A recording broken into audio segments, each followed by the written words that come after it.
Unit first से पहला महत्वपूर्ण प्रश्न है मल्टीमीडिया क्या है, समझाइए। मल्टीमीडिया कई सारे तत्वों जैसे कि text, image, art, sound, animation and video इत्यादि का समूह है। इन सभी तत्वों को किसी कंप्यूटर या किसी दूसरे इलेक्ट्रॉनिक डिवाइस के माध्यम से डिलीवर किया जाता है। मल्टीमीडिया आज के समय में सूचना तथा प्रौद्योगिकी का अत्यधिक महत्वपूर्ण तथा लोकप्रिय क्षेत्र है। मल्टीमीडिया दो शब्दों से मिलकर बना है। मल्टीमीडिया में मल्टी का अर्थ होता है बहुत सारे तथा मीडिया का अर्थ होता है पैकेज या एलिमेंट, जैसे कि टेक्स्ट है, इमेज है, ऑडियो, वीडियो, एनिमेशन आदि। अब यहां पर जैसे नाम से ही समझ में आ रहा है आपको मल्टी और मीडिया। मीडिया में टेक्स्ट हो सकता है, इमेजेस हो सकती हैं, वीडियो, एनिमेशन, ऑडियो, ग्राफिक्स। तो आपको ये जो डायग्राम है, अगर ये प्रश्न आता है तो इस डायग्राम को जरूर बना के आइएगा, स्ट्रक्चर जरूर बनाइएगा और साथ में इसकी थ्योरी यहां पर जरूर लिख के आइएगा। मल्टीमीडिया के अंतर्गत सूचनाओं को ऑडियो, वीडियो, इमेज, एनिमेशन इत्यादि के माध्यम से प्रस्तुत किया जा सकता है। कंप्यूटर के क्षेत्र में हार्डवेयर के साथ साथ सॉफ्टवेयर में भी काफी सुधार हुए हैं। पहले हम कंप्यूटर के माध्यम से सिर्फ स्थिर पिक्चर या इमेजों को एक स्थान से दूसरे स्थान अर्थात एक कंप्यूटर से दूसरे कंप्यूटर के पास भेज सकते थे, परंतु आज के समय में हम animation, audio clip, video clip इत्यादि को मैसेज के रूप में एक कंप्यूटर से दूसरे कंप्यूटर में भेज सकते हैं। अतः मल्टीमीडिया इंफॉर्मेशन टेक्नोलॉजी का वह क्षेत्र है जिसमें text, graphics, audio, video, animation इत्यादि को कंप्यूटर के माध्यम से नियंत्रित किया जाता है तथा डिजिटल रूप में ट्रांसमिट, प्रोसेस, स्टोर तथा वर्णित किया जाता है। इसी के अंतर्गत मल्टीमीडिया की आवश्यकता क्यों है, इसको भी हम समझ लेते हैं।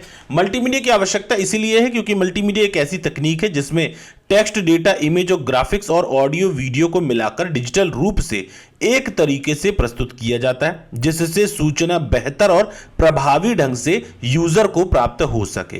पिक्चर और साउंड के रूप में डिस्प्ले की गई सूचना ही मल्टीमीडिया होती है। अगर आप YouTube पर कोई वीडियो देख रहे हैं तो उसमें आपको कोई जानकारी दी जा रही है तो वह जानकारी मल्टीमीडिया के माध्यम से ही आपको प्राप्त हो रही है। यानी आपको वहां पर वीडियो भी दिखाई दे रहा है, आपको इमेज भी दिखाई दे रही है, साथ में आपको आवाज भी सुनाई दे रही है, साउंड भी है, टेक्स्ट भी है और इमेज भी है। तो ये सबसे बढ़िया उदाहरण है मल्टीमीडिया का।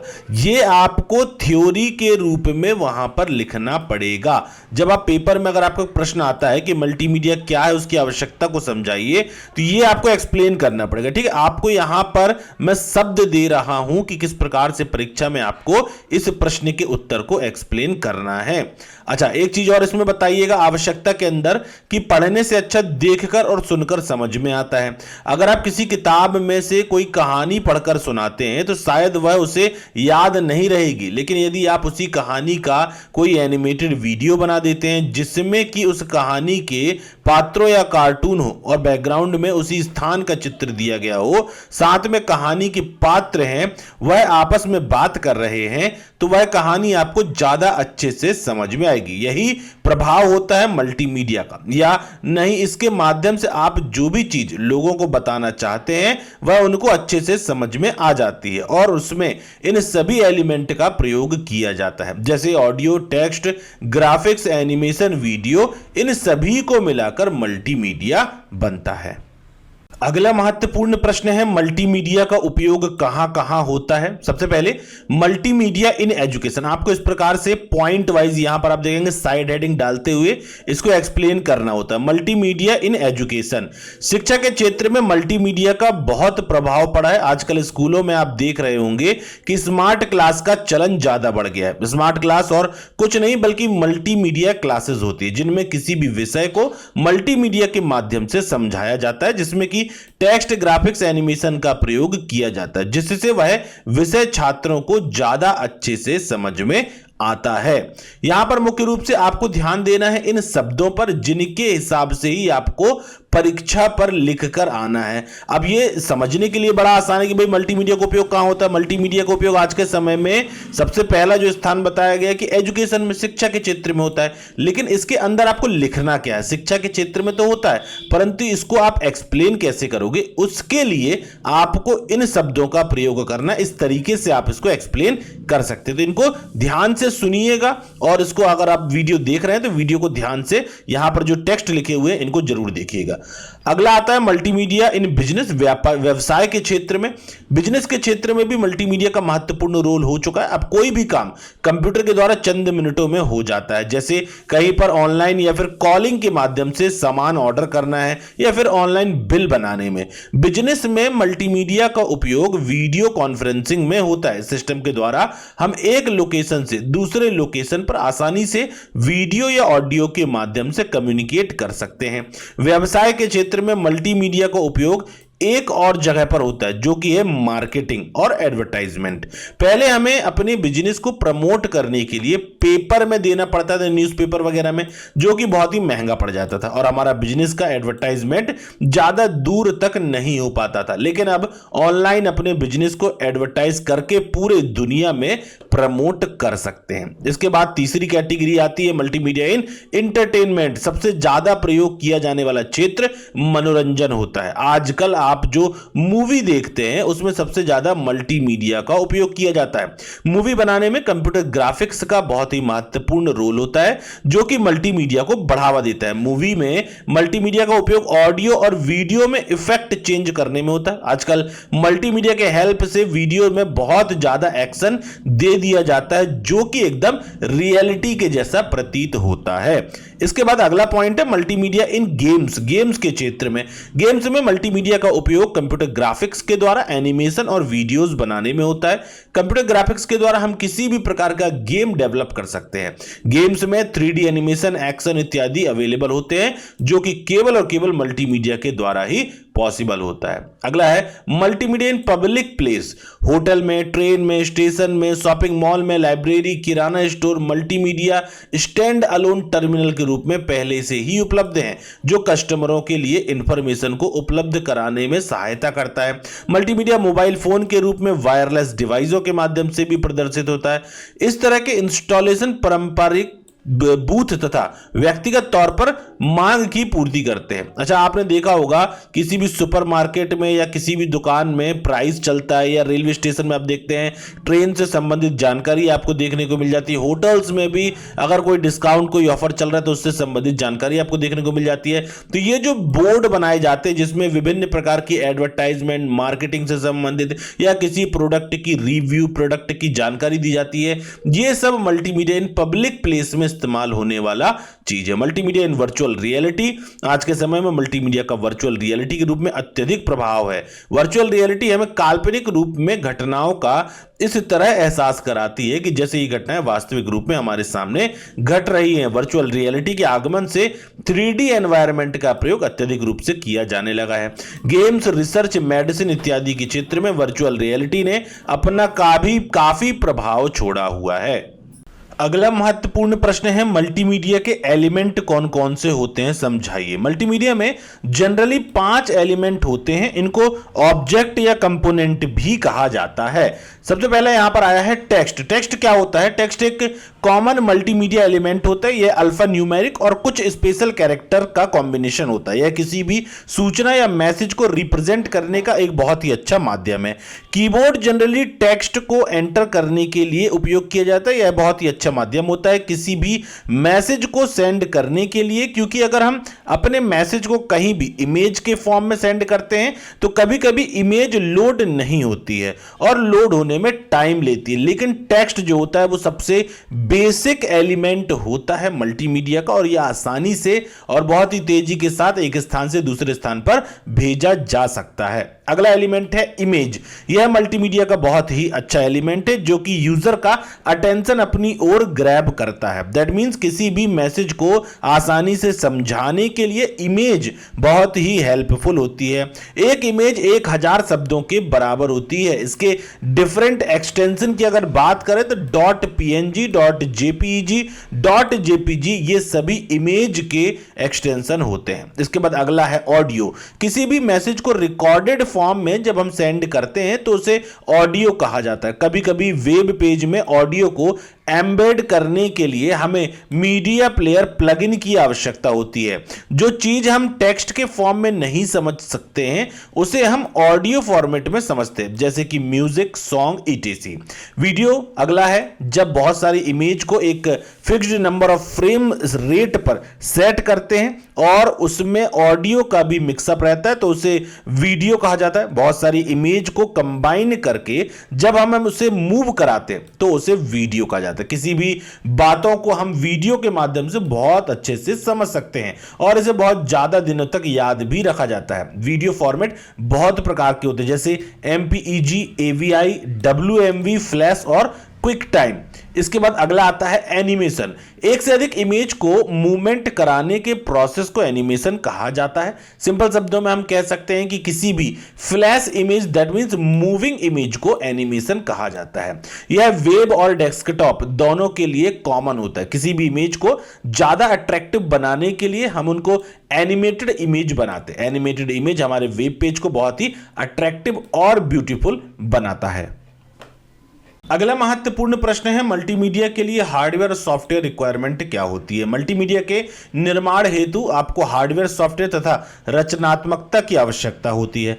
अब सबसे पहले बात कर लेते हैं कौन कौन से हार्डवेयर यहां पर रिक्वायर होते हैं। देखिए यहां पर मल्टीमीडिया का मतलब आपको पता है, पहले की वीडियोस में हमने आपको जानकारी दी। मल्टीमीडिया विभिन्न प्रकार के, जैसे टेक्स्ट हो सकता है, इमेज हो सकती है, ऑडियो वीडियो हो सकता है। अब उन सभी मल्टीमीडिया को चलाने के लिए आपको किस प्रकार के हार्डवेयर की आवश्यकता होती है, या तो चलाने के लिए या तो बनाने के लिए। सबसे पहले यहां पर दिया गया है वो है CPU, central processing unit. Computer का महत्वपूर्ण भाग होता है या कंप्यूटर का दिमाग होता है, जहां पर सभी कार्यों को प्रोसेसिंग तथा सिंक्रोनाइज होता है या किया जाता है। कंप्यूटर की क्षमता को डेटा प्रोसेसिंग की स्पीड से मापा जाता है। मल्टीमीडिया कंप्यूटर हेतु पेंटियम प्रोसेसर को प्राथमिकता दी जाती है। अब आज के समय में बहुत सारे पेंटियम के अलावा और भी एडवांस प्रोसेसर जो हैं वो मार्केट में अवेलेबल है। अगला जो हार्डवेयर है वो है मॉनिटर। मॉनिटर कंप्यूटर का आउटपुट देखने के लिए उपयोग होता है। मॉनिटर पीसी में एसवीजीए होना चाहिए। एसवीजीए मतलब यहां पर सुपर वीडियो ग्राफिक्स एरे की बात कर रहे हैं, बट यहां पर आज के समय में अगर बात करें तो एचडी यानी कि हाई डेफिनेशन और इससे भी बेहतर क्वालिटी के मॉनिटर अवेलेबल हैं। इसके बाद बात आती है वीडियो कैप्चर कार्ड। हमें कंप्यूटर में प्रोसेसिंग हेतु एनालॉग सिग्नल को डिजिटल सिग्नल में बदलना होता है। सामान्य कंप्यूटर इसे अकेला नहीं कर सकता। इस कन्वर्जन प्रोसेस हेतु वीडियो ग्रैबिंग कार्ड जैसे विशेष उपकरण तथा सॉफ्टवेयर की आवश्यकता होती है। यह कार्ड वीसीआर या वीडियो कैमरे जैसे स्रोतों से प्राप्त एनालॉग सिग्नल को डिजिटल फॉर्मेट में परिवर्तित करते हैं। अगला है film recorder. Film recorder camera के समान डिवाइस है जो कंप्यूटर से उत्पन्न उच्च रेवोल्यूशन के चित्रों को सीधे 35 mm की स्लाइड फिल्म और ट्रांसपेरेंसी पर स्थानांतरित कर देता है। कुछ वर्षों पहले यह तकनीक बड़े कंप्यूटर में ही संभव थी, लेकिन अब यह माइक्रो कंप्यूटर में भी उपलब्ध है। विभिन्न कंपनियां अपने उत्पादों की जानकारी के लिए प्रेजेंटेशन तैयार करती है। प्रेजेंटेशन को बनाने के लिए फिल्म रिकॉर्डिंग तकनीक का ही प्रयोग किया जाता है। अगला है साउंड कार्ड और स्पीकर। साउंड कार्ड एक प्रकार का विस्तारण बोर्ड है जिसका प्रयोग साउंड को संपादित करने तथा आउटपुट प्राप्त करने के लिए किया जाता है। कंप्यूटर पर गाना सुनने, फिल्में देखने या फिर गेम्स खेलने के लिए साउंड कार्ड का आपके कंप्यूटर में लगा होना आवश्यक है। आधुनिक पर्सनल कंप्यूटर का मुख्य बोर्ड, जिसे हम मदरबोर्ड भी कहते हैं, उसमें साउंड कार्ड पूर्व निर्मित होता है। साउंड कार्ड तथा स्पीकर कंप्यूटर में एक दूसरे के पूरक होते हैं। साउंड कार्ड की सहायता से ही स्पीकर ध्वनि उत्पन्न करता है। माइक्रोफोन की सहायता से इनपुट किए गए साउंड को स्टोर करता है तथा डिस्क पर उपलब्ध साउंड को संपादित करता है। अगला है एयरफोन। एयरफोन को हेडफोन या एयरबड इत्यादि नाम से भी जाना जाता है। इनमें कान में लगाने हेतु ट्रांसड्यूसर का एक जोड़ा होता है तथा कानों के नजदीकी स्पीकर होता है। ट्रांसड्यूसर के जोड़े मीडिया प्लेयर में इलेक्ट्रिक संकेत प्राप्त करते हैं तथा स्पीकर उस संकेत को सुनाई देने वाली ध्वनि तरंगों में बदलते हैं। इसका प्रयोग अक्सर हम इंटरनेट पर वॉइस चैटिंग, टेलीफोन कॉल करने या संगीत सुनने में करते हैं। अगला है प्रोजेक्टर। प्रोजेक्टर का प्रयोग चित्र को एक प्रोजेक्शन स्क्रीन पर या किसी प्रकार की किसी तरह पर प्रदर्शित करने के उद्देश्य से होता है। 3 प्रकार के मुख्य दिए गए हैं projector: video projector, movie projector, slide projector. इस प्रश्न को आगे बढ़ाने के पहले एक आवश्यक जानकारी आपको यह बता देता हूं कि आपको ये हार्डवेयर के अंदर ये जो मैंने पॉइंट बताए हैं, इन सभी पॉइंट्स को आपको याद रखना है। अब उसके अंदर जो थ्योरी मैं आपको समझा रहा हूं, इसीलिए समझा रहा हूं ताकि आप इन पॉइंट्स के अंदर क्या लिखेंगे वो आपको पता होना चाहिए। इसीलिए दोनों चीजें समझना आपके लिए आवश्यक है। पॉइंट तो याद रखना ही है, पॉइंट के साथ उसके अंदर क्या कंटेंट लिखना है वो भी आपको जानकारी होना बहुत आवश्यक है। अब इसके बाद देखिए आखिरी बचता है हार्डवेयर कैटेगरी में डीवीडी। डीवीडी एक मैग्नेटिक डिस्क है तथा 4.7 जीबी से 17 जीबी तक के डेटा को स्टोर कर सकती है। यह अपनी स्टोरेज क्षमता तथा तेज डेटा ट्रांसफर रेट के कारण एक मानक बन गया है। डीवीडी को एक्सेस करने के लिए डीवीडी रोम ड्राइवर की आवश्यकता होती है। इसके अलावा इनपुट और आउटपुट डिवाइस जैसे कि कीबोर्ड, माउस, ये सभी भी मल्टीमीडिया पीसी हेतु महत्वपूर्ण हार्डवेयर डिवाइस की कैटेगरी में आते हैं। अब बात करते हैं मल्टीमीडिया सॉफ्टवेयर के बारे में। मल्टीमीडिया के लिए हार्डवेयर के साथ साथ अच्छे सॉफ्टवेयर की भी आवश्यकता होती है। इन सॉफ्टवेयर को हम 3 भागों में विभाजित करते हैं: ऑपरेटिंग सिस्टम, मल्टीमीडिया फाइल को देखने के लिए सॉफ्टवेयर और मल्टीमीडिया फाइल को बनाने के लिए सॉफ्टवेयर। सबसे पहले बात करते हैं ऑपरेटिंग सिस्टम की। ऑपरेटिंग सिस्टम सॉफ्टवेयर प्रोग्रामों का एक सेट होता है जो कंप्यूटर की समस्त क्रियाओं को संचालित व नियंत्रित करता है। कंप्यूटर सिस्टम के विभिन्न हार्डवेयर उपकरण स्वयं अपने बल पर कार्य नहीं कर सकते और ना ही एक दूसरे से तालमेल स्थापित कर सकते हैं। ये सभी उपकरण ऑपरेटिंग सिस्टम द्वारा दिए जाने वाले इलेक्ट्रॉनिक सिग्नलों द्वारा संचालित होते हैं। जिस प्रकार ऑर्केस्ट्रा में म्यूजिक ऑर्गेनाइजर के इशारे पर विभिन्न वादक वाद्य बजाते हैं और एक सामूहिक प्रस्तुति देते हैं, ठीक उसी प्रकार ऑपरेटिंग सिस्टम के द्वारा दिए जाने वाले सिग्नलों के अनुसार कंप्यूटर के उपकरण अपना अपना कार्य करते हुए संयुक्त रूप से किसी निश्चित कार्य को पूरा करते हैं। अब इसके उदाहरण में आप देखेंगे Windows, Linux, Android, Mac OS, ये सभी ऑपरेटिंग सिस्टम के उदाहरण हैं। अब अगर बात करें कि मल्टीमीडिया फाइल को देखने के लिए कौन कौन से सॉफ्टवेयर लगते हैं, तो यहां पर देखिए वो सॉफ्टवेयर जिनकी मदद से हम मल्टीमीडिया फाइल को देख सकते हैं। जैसे अगर विंडोज ऑपरेटिंग सिस्टम के अंतर्गत फोटो या इमेज देखना है तो हमें इमेज व्यूअर की आवश्यकता पड़ेगी। इसी प्रकार से ऑडियो फाइल सुनने के लिए विंडो मीडिया प्लेयर या विनैम्प का प्रयोग होता है। इसी प्रकार से वीडियो फाइल के लिए वीएलसी प्लेयर या एमएक्स प्लेयर का प्रयोग होता है। अब इसके बाद फाइल को बनाने के लिए कौन से सॉफ्टवेयर होते हैं, तो बहुत सारे सॉफ्टवेयर आते हैं जो आज के समय में मार्केट में, चाहे वो फोटो की बात करो, चाहे वो आप वीडियो की बात करो या ऑडियो रिकॉर्डिंग की बात करो, जैसे फोटोशॉप होता है, डायरेक्टर होता है, एडोब प्रीमियर होता है, sound editor, flash, front page, Alias, Wavefront. ये सभी सॉफ्टवेयर हैं जो किसी भी प्रकार की मल्टीमीडिया फाइल को बनाने में हेल्प करते हैं। अगला महत्वपूर्ण प्रश्न है पावर पॉइंट का इस्तेमाल करके एक सिंपल मल्टीमीडिया कैसे बनाया जाता है। देखिए पावर पॉइंट जैसे कि आपको जानकारी होगी ये एमएस ऑफिस के अंतर्गत आने वाला एक एप्लीकेशन सॉफ्टवेयर है। इसके अलावा एमएस वर्ड और एक्सेल भी एमएस ऑफिस के अंतर्गत आते हैं। पावर पॉइंट मुख्य रूप से एनिमेशन या किसी भी प्रकार के स्लाइड प्रेजेंटेशन बनाने के लिए प्रयोग किया जाता है। पावर पॉइंट एक स्लाइड शो प्रेजेंटेशन प्रोग्राम होता है। सबसे पहले थोड़ा सा इसका थ्योरी देख लेते हैं, उसके बाद प्रैक्टिकली मैं आपको इसमें बताऊंगा कि किस प्रकार से पावर पॉइंट में आप एक स्लाइड शो बना सकते हैं, एक एनिमेशन बना सकते हैं, मल्टीमीडिया बना सकते हैं, जिससे आप अगर परीक्षा में इसको लिखेंगे तो आपको ऑप्शंस पता हो कि किस ऑप्शन का प्रयोग करके आप इनको बनाते हैं। ठीक है, तो यहां पर सबसे पहले थोड़ा सा थ्योरी देख लेते हैं कि ये जो माइक्रोसॉफ्ट कंपनी का पावर पॉइंट जो होता है उसको किसने बनाया, माइक्रोसॉफ्ट कंपनी ने बनाया है।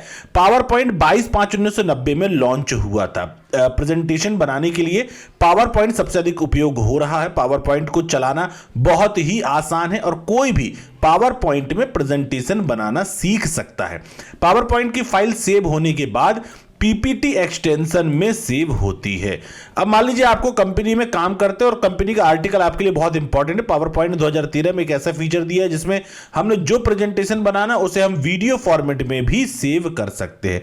तो ऐसी बहुत सारी सुविधाएं हैं जो आप पावर पॉइंट के माध्यम से बना सकते हैं। जैसे आप उसको वीडियो में, आप उसमें इमेज लगा सकते हैं, आप उसमें साउंड लगा सकते हैं, आप उसमें बैकग्राउंड वगैरह सेट कर सकते हैं। ऐसी बहुत सारी सुविधाएं पावर पॉइंट आपको प्रोवाइड करवाता है। अब यहां पर थ्योरी के रूप में दिया गया है कि किस प्रकार से एक प्रेजेंटेशन बनाई जाती है। इसे मैं प्रैक्टिकली आपको करके दिखा देता हूं। देखिए ये है पावर पॉइंट जो कि आप एमएस ऑफिस के अंतर्गत आपको इसको इंस्टॉल करना पड़ता है। अब यहां पर जो साइड में आपको पेजेस दिखाई देते हैं, पावर पॉइंट के अंदर इन पेजेस को स्लाइड कहा जाता है। ठीक है, क्या कहा जाता है, स्लाइड। अब यहां पर देखिए 1 2 राइट क्लिक करेंगे, न्यू स्लाइड ऐड करना है तो न्यू स्लाइड पे क्लिक करेंगे तो एक और स्लाइड आपकी यहां पर ऐड हो जाएगी। अब आपको जो भी प्रेजेंटेशन बनानी है आप इन स्लाइड के अंतर्गत बनाते हैं। लाइक सबसे पहले जैसे पहले पेज में मैंने लिखा यहां पर तोमर कंप्यूटर और यहाँ पर नीचे मैं लिखता हूँ DCA PGDCA कंटेंट, या जो भी आप जानकारी लिखते हैं, ठीक है। सेकंड पेज में हम गए, यहाँ पर मैंने लिखा DCA, यहाँ पर सब्जेक्ट लिख दिया मैंने fundamental of computer PC package then MS access, ठीक है। ये हो गया हमारा DCA फर्स्ट सेम हमने यहाँ पर लिख दिया। अब इसी प्रकार से DCA यहाँ पर आप जाएंगे तो DCA सेकेंड सेम आपने लिखा। वैसे आपने फर्स्ट सेमेस्टर के अंतर्गत PC पैकेज जब पढ़ा था तो उस PC पैकेज में आपने पावर पॉइंट के बारे में भी पढ़ा जरूर होगा, ठीक है। तो IT10 इंटरनेट DTP या कोरल ड्रॉ, ये हमने यहाँ पर कुछ नाम यहाँ पर लिख दिया, ठीक। तो सिंपली हमने अभी स्लाइड में क्या किया, हमने टाइप कर लिया है। टाइप करने के बाद आप ऊपर देखेंगे यहाँ पर मेन्यू दिया गया है। मेन्यू में आप देखें होम है, इंसर्ट है, डिजाइन है, ट्रांजिशन है, एनिमेशन है, स्लाइड शो है, अलग अलग यहाँ पर आपको ऑप्शन दिखाई देते हैं। सबसे पहले मैं आपको बता दूं डिजाइन वाले ऑप्शन में जो उपयोगी चीजें हैं, जो खास चीजें हैं, वो मैं आपको बता देता हूं, जो एक प्रेजेंटेशन या मल्टीमीडिया बनाने के काम आता है। डिजाइन में आप देखेंगे अलग अलग प्रकार के यहाँ पर डिजाइन दिए, जो भी डिजाइन आप लेना चाहते हैं वो डिजाइन आप यहां से सिलेक्ट कर सकते हैं। डिजाइन के बाद जो दूसरी चीज आती है वो है ट्रांजिशन। अब यहां पर देखिए जैसे पहला ट्रांजिशन मैंने यहां पर लगाया फेड, या जो भी आप चेंज करते हैं तो आपकी स्लाइड उसी प्रकार से आपको दिखाई देगी। सेकंड वाले में जाते हैं, इसको हमने इस प्रकार से कुछ लगा दिया। थर्ड वाले में जाकर हमने यहां पर कुछ और डिजाइन लगा दिया या कोई और शेप ले लिया, ठीक है। अब इसके बाद अगला आता है एनिमेशन। अब वापस हम जाते हैं पहली स्लाइड में, और इसमें एनिमेशन जो आप ऐड करोगे वो आपके टेक्स्ट पर होता है, ठीक है। यहां पर ट्रांजिशन जो होता है वो स्लाइड पर होता है, एनिमेशन जो होता है वो टेक्स्ट पर होता है। तो जैसे इसमें हमने ये वाला एक एनिमेशन लगाया नीचे वाली लाइन पे, और ये जो लिखा हुआ है DCPGD से, इसमें हमने कुछ और लगाया। इसी प्रकार से यहां पर जो ऊपर लिखा हुआ है इसमें हम यहां पर देखिए कोई और ऐड करते हैं, और उसके नीचे वाले पे हमने यहाँ पर भी कुछ और ऐड कर दिया। इसी प्रकार से यहाँ पर जाकर हमने ऐड किया, और इसमें जाकर हमने ऐड किया। तो सभी में हमने एनिमेशन ऐड कर दिया है। अब स्लाइड शो करने के लिए या तो आप स्लाइड शो ऑप्शन में जाकर फ्रॉम बिगिनिंग यहाँ पे भी कर सकते हैं, या कीबोर्ड से शॉर्टकट की F5 प्रेस करके भी आप स्लाइड शो स्टार्ट कर सकते हैं। तो देखिए यहाँ पर ट्रांजिशन आया, देन ये टेक्स्ट का एनिमेशन आया कुछ इस प्रकार से, फिर ये अगला ट्रांजिशन था, ये एनिमेशन था, ये एनिमेशन, ये ट्रांजिशन, ये एनिमेशन। तो इस प्रकार से एक सिंपल पावर पॉइंट प्रेजेंटेशन आप बना सकते हैं, जिसमें मुख्य तौर पर आपका स्लाइड ऐड करना, डिजाइन देना, ट्रांजिशन देना, एनिमेशन देना, ये कुछ बेसिक कॉन्सेप्ट आते हैं। तो आपको जब थ्योरी लिखना है तो स्टेप बाय स्टेप आप लिख सकते हो। भाई सबसे पहले स्टेप 1 आपको क्या करना है, आपने स्लाइड ऐड करना है। स्टेप 2 आपने उन स्लाइड पर टाइप करना है। स्टेप 3 आपने डिजाइन ऑप्शन पे जाके तो इसको थोड़ा सा डिटेल में आप करके आसानी से एक्सप्लेन कर सकते हैं। अगर ये प्रश्न आता है कि पावर पॉइंट की सहायता से एक मल्टीमीडिया किस प्रकार से तैयार किया जाता है, स्लाइड किस प्रकार से तैयार की जाती है, तो आप इस प्रश्न का उत्तर इस प्रकार से कंप्लीट एक्सप्लेन कर सकते हैं। यूनिट 2 से पहला महत्वपूर्ण प्रश्न है मल्टीमीडिया कंपोनेंट टेक्स्ट को समझाइए। अब लास्ट यूनिट में हमने देखा था कि मल्टीमीडिया के विभिन्न प्रकार के कंपोनेंट होते हैं, उनमें से एक कंपोनेंट टेक्स्ट भी होता है। अब यहां पर यूनिट सेकेंड में उन सभी कंपोनेंट को, आगे चल के जितनी भी यूनिट्स आएंगी उन सभी को डिटेल में एक्सप्लेन किया गया है। वन बाय वन सभी के बारे में समझेंगे। तो यहां पर एक महत्वपूर्ण प्रश्न आता है टेक्स्ट से संबंधित। भाई क्या है टेक्स्ट, इसके बारे में समझ लेते हैं। अब सभी को पता है, जैसे लिखा हुआ दिख रहा है ये सब टेक्स्ट ही है, लेकिन इसको हमको एक्सप्लेन कैसे करना है, ये समझने के लिए आपको ये जो डिटेल है ये देखना जरूरी है। जैसा कि यहां पर दिया गया है, टेक्स्ट डेटा का सरलतम रूप होता है, इसे सबसे कम स्टोरेज स्थान की आवश्यकता होती है। अल्फा न्यूमेरिक कैरेक्टर का प्रयोग सूचना को टेक्स्ट के रूप में प्रस्तुत करने के लिए होता है। किसी भी डॉक्यूमेंट के निर्माण की मूल इकाई टेक्स्ट ही होती है। एक ईमेल मैसेज में प्रायः कुछ टेक्स्ट के फील्ड होते हैं। हाल ही में हुए इंटरनेट और वर्ल्ड वाइड वेब से टेक्स्ट का महत्व पहले की अपेक्षा और भी ज्यादा बढ़ गया है। टेक्स्ट एक एवं सिंबल जो किसी भी रूप में हो, बोले गए या लिखित रूप में, कम्युनिकेशन के सबसे सामान्य सिस्टम होते हैं। टाइटल, स्क्रीन, मेन्यू एवं बताने के लिए लेबल डिजाइन करना काफी महत्वपूर्ण होता है, जिसमें ऐसे शब्दों का प्रयोग किया जाता है जिनका अत्यंत सही एवं सशक्त अर्थ होता है। टेक्स्ट का प्रयोग नाम, पता, विवरण, परिभाषा एवं अन्य प्रकार के डेटा के लिए किया जाता है। टेक्स्ट की मुख्य विशेषताओं में paragraph styling, character styling, font family और साइज, एक डॉक्यूमेंट में उसकी रिलेटिव लोकेशन शामिल होती है। टेक्स्ट कई तरह के हो सकते हैं, जैसे प्लेन टेक्स्ट होता है, फॉर्मेटेड टेक्स्ट होता है, हाइपर टेक्स्ट होता है। क्या होते हैं तीनों, डिटेल देख लेते हैं थोड़ा सा। प्लेन टेक्स्ट का मतलब होता है, प्लेन टेक्स्ट को अनफॉर्मेटेड टेक्स्ट भी कहा जाता है, जिसमें कैरेक्टर के एक सीमित सेट में से निश्चित साइज के कैरेक्टर शामिल होते हैं जो देखने में बिल्कुल एक जैसे होते हैं। फॉर्मेटेड टेक्स्ट क्या होता है? फॉर्मेटेड टेक्स्ट वह टेक्स्ट होता है जिसका स्वरूप फॉन्ट पैरामीटर्स का प्रयोग करके बदला जा सकता है, जैसे bold, italic, underline, shapes, size, colour. हम एक किताब को एक लीनियर मीडियम के रूप में ले सकते हैं जो मूल रूप से शुरू से लेकर आखिरी तक पढ़ने के लिए बनी है। अब इसके बाद हाइपर टेक्स्ट एक आता है। हाइपर टेक्स्ट को नॉन लीनियर तरीके से पढ़ा जाता है क्योंकि इसमें एक ही डॉक्यूमेंट के अन्य भागों या अन्य डॉक्यूमेंट को पॉइंट करने वाले लिंक्स होते हैं। टेक्स्ट लगभग सभी मल्टीमीडिया प्रोजेक्ट में महत्वपूर्ण भूमिका निभाते हैं, लेकिन मल्टीमीडिया टेक्स्ट की डिजाइन एवं कंटेंट अन्य तरह के टेक्स्ट इतना अलग होता है जितना अंतर किताबी टेक्स्ट एवं न्यूज़पेपर मैगजीन के टेक्स्ट में होता है। टेक्स्ट के अंतर्गत एक फॉर्मेट आता है रिच टेक्स्ट फॉर्मेट, जिसको बोला जाता है। Rich text format specification application के बीच आसान ट्रांसफर के लिए फॉर्मेटेड टेक्स्ट और ग्राफिक्स को इनकोड करने की एक पद्धति है। दूसरे शब्दों में हम कह सकते हैं कि rich text format cross platform document interchange के लिए 1987 में माइक्रोसॉफ्ट द्वारा विकसित किया गया एक डॉक्यूमेंट फॉर्मेट है। अधिकांश word processor text format document को रीड राइट कर सकने में समर्थ होते हैं। वर्तमान में प्रयोक्ता विभिन्न MS-DOS, Windows operating system, Macintosh और पावर मैकिन्टोश अनुप्रयोगों के बीच वर्ड प्रोसेसिंग डॉक्यूमेंट को मूव कराने के लिए एक विशिष्ट ट्रांसलेशन सॉफ्टवेयर पर निर्भर होते हैं। इसके अलावा HTML के बारे में आपने सुना होगा। हाइपर टेक्स्ट मार्कअप लैंग्वेज का संक्षिप्त रूप है। यह copy, image, sound, frame, animation और अन्य बहुत सी चीजों के साथ वेब पेज को निर्मित करने हेतु एक cross platform text formatting system है। दूसरे शब्दों में हम कह सकते हैं कि HTML एक ऐसी भाषा है जो इलेक्ट्रॉनिक दस्तावेजों, खासतौर से वर्ल्ड वाइड वेब पर पेज बनाने के लिए प्रयुक्त होती है। इसके हाइपरलिंक नामक कनेक्शन होते या HTML world wide web browser page पर प्रदर्शित होने वाली फाइल में प्रविष्ट मार्कअप प्रतीकों और कोड का समुच्चय होता है। ओवरऑल HTML के बारे में डिटेल बताया क्या होता है। यहां पर आप देख पा रहे हो, इंटरनेट में आपने HTML पढ़ा होगा कि यहां पर कुछ कोडिंग होती है जिसके माध्यम से आपको कुछ कोडिंग टाइप करनी पड़ती है, जिसके माध्यम से आप वेब पेज को डिजाइन कर सकते हो। अगला महत्वपूर्ण प्रश्न है ऑब्जेक्ट लिंकिंग और एम्बेडिंग कॉन्सेप्ट को समझाइए। यह प्रश्न अक्सर पूछा गया है यूनिट सेकेंड के अंतर्गत। देखिए यहां पर ऑब्जेक्ट लिंकिंग एम्बेडिंग क्या होती है, सबसे पहले थोड़ी सी थ्योरी में आपको यहां पर समझा देता हूं। इसके बाद प्रैक्टिकल के माध्यम से इस कॉन्सेप्ट को आपको क्लियर करने का प्रयास करूंगा कि भाई होता क्या है ऑब्जेक्ट लिंकिंग एम्बेडिंग, आप एक प्रैक्टिकल के माध्यम से इसको समझ सकें।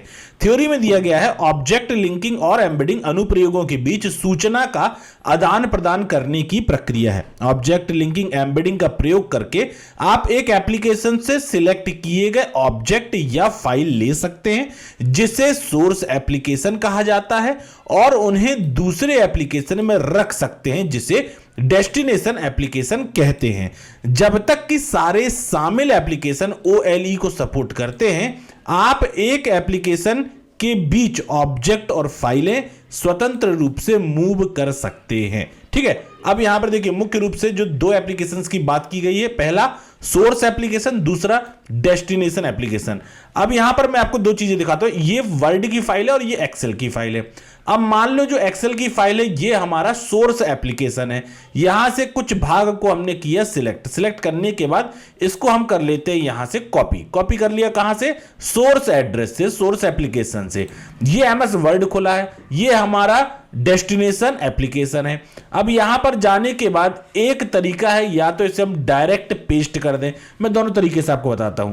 एक सिंपली मैंने यहां पर इसको पेस्ट ऑप्शन के माध्यम से पेस्ट कर दिया, जिसमें कुछ इस प्रकार से यहां पर अभी डिजाइन बन गई है। अब इसके बाद जस्ट इसी के नीचे यहां पर मैं जाता हूं पेस्ट ऑप्शन पे और यहां पर पेस्ट स्पेशल के अंतर्गत यहां पर इसका प्रकार चुन लेता हूं कि माइक्रोसॉफ्ट एक्सेल की वर्कशीट जो है वो सोर्स ऑब्जेक्ट था हमारा, और हमने इसको कर दिया अब यहां पर ओके करने के बाद आपको कुछ इस प्रकार का डिजाइन यहां पर दिखाई देने लगा। तो जब आप ऊपर की तरफ देखेंगे, इसमें मैं यहां पर लाइंस लगा देता हूं ताकि आपको ये चीज अच्छे से क्लियर दिखाई दे, क्योंकि यहां पर दिखने में थोड़ा सा समस्या आएगी। तो ये हमने बनाया था। ऊपर वाला जो था ये सिंपल पेस्ट था, इस पर डबल क्लिक करते हैं तो कोई फर्क नहीं पड़ता, मतलब ये जो डेस्टिनेशन एड्रेस है यहां पर इसका सोर्स एड्रेस किसी भी प्रकार से कनेक्ट नहीं है। लेकिन जब हम नीचे वाले ऑप्शन पे यहां पर डबल क्लिक करते हैं तो यहां पर आप देखेंगे कि जितने भी ऑप्शन एमएस वर्ड के थे अब वो एक्सेल में कन्वर्ट हो गए हैं। मतलब आपको अब एक्सेल का एनवायरनमेंट दिखाई दे रहा है वर्ड के एनवायरनमेंट के अंदर ही। इसका मतलब अब आपके दोनों ऑब्जेक्ट, चाहे वो सोर्स ऑब्जेक्ट हो चाहे वो डेस्टिनेशन ऑब्जेक्ट हो, एक दूसरे से कनेक्ट है। इसी प्रकार से इसे ही हम कहते हैं ऑब्जेक्ट को लिंक करना, ऑब्जेक्ट लिंकिंग एम्बेडिंग कॉन्सेप्ट। ठीक है, तो आप एज अ एग्जांपल परीक्षा में इस ये जो हमने अभी किया इसको भी आप एक्सप्लेन कर सकते हैं। अगला महत्वपूर्ण प्रश्न है मल्टीमीडिया में फॉन्ट और उसकी आवश्यकता को समझाइए। फॉन्ट का यूज कंप्यूटर के सभी डॉक्यूमेंटेशन और एडिटिंग प्रोसेस में किया जाता है, जैसे कि मूवीज पोस्टर पर स्टाइलिश नाम लिखने के लिए या व्हीकल नंबर प्लेट पर टेक्स्ट लिखने के लिए। कंप्यूटर फॉन्ट को टाइप फेस भी कहते हैं और यह कंप्यूटर में तरह तरह के शब्द लिखने का तरीका है। सभी विंडोज कंप्यूटर कुछ बेसिक फॉन्ट पहले से दिए होते हैं, जैसे कि Arial, Unicode, MS, New Times Roman, Bell MT, Impact और एक्सेट्रा। फॉन्ट और टाइप फेस दोनों शब्दों का अर्थ एक नहीं है, लेकिन इन्हें एक दूसरे के बदले इस्तेमाल किया जा सकता है। एक फॉन्ट या टाइप फेस को कैरेक्टर और सिंबल के एक संग्रह के रूप में परिभाषित किया जाता है, जिनका स्वरूप अथवा डिजाइन सामान्य होती है। कोरियर फॉन्ट का एक उदाहरण है टाइम्स न्यू रोमन। एक अलग फॉन्ट है जिसे न्यूज़पेपर एवं मैगजीन की प्रिंटिंग में उपयोग किया जाता है। फॉन्ट के सभी वेरिएशन के संग्रह को एक फॉन्ट फैमिली कहा जाता है। उदाहरण के लिए Times New Roman, Times italic, Times bold और टाइम्स बोल्ड इटैलिक सभी एक ही फॉन्ट फैमिली के अंतर्गत आते हैं। अलग अलग फॉन्ट स्टाइल को नीचे बताया गया है। देखिए कौन कौन से फॉन्ट स्टाइल होते हैं।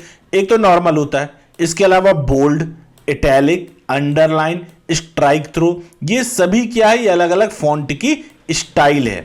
अब अगर बात करें डायमेंशंस ऑफ फॉन्ट, फॉन्ट में बहुत सारे डायमेंशंस होते हैं, बहुत सारी चीजें होती है किसी भी फॉन्ट को लेकर, जैसे बेस लाइन की बात करो, एक्स हाइट की बात करो, कैप हाइट की बात करो, डिसेंडर की बात करो, एसेंडेड की बात करो, तो ये बहुत सारी चीजें होती है। अब ये होता क्या एक्चुअली में, एक डायग्राम के माध्यम से मैं आपको यहां पर समझाने का प्रयास करूंगा। ये आप देख पा रहे हो, तो जैसे आपने छोटे में 4 लाइन कॉपी इस्तेमाल की, सबसे ऊपर एक लाइन है, बीच में 2 लाइन यहां पर आपको दिखेगी और एक लाइन नीचे की तरफ है। ठीक है, तो ये 4 लाइन अगर कॉपी की अगर आप देखते हैं यहां पर, तो वर्ड को कुछ ऐसे लिखा जाता है, जैसे कैपिटल ऐसे तो ऊपर की 3 लाइनों में लिखा गया, स्मॉल पी है तो नीचे की 3 लाइनों में लिखा गया, स्मॉल कैरेक्टर लाइक आई है, एन है या एक्स है, छोटे शब्द तो उनको बीच की 2 लाइनों के बीच में लिखा गया। ठीक है, तो जो बीच की 2 लाइन होती है उसको हम बात करते हैं, उसको हम कहते हैं एक्स हाइट।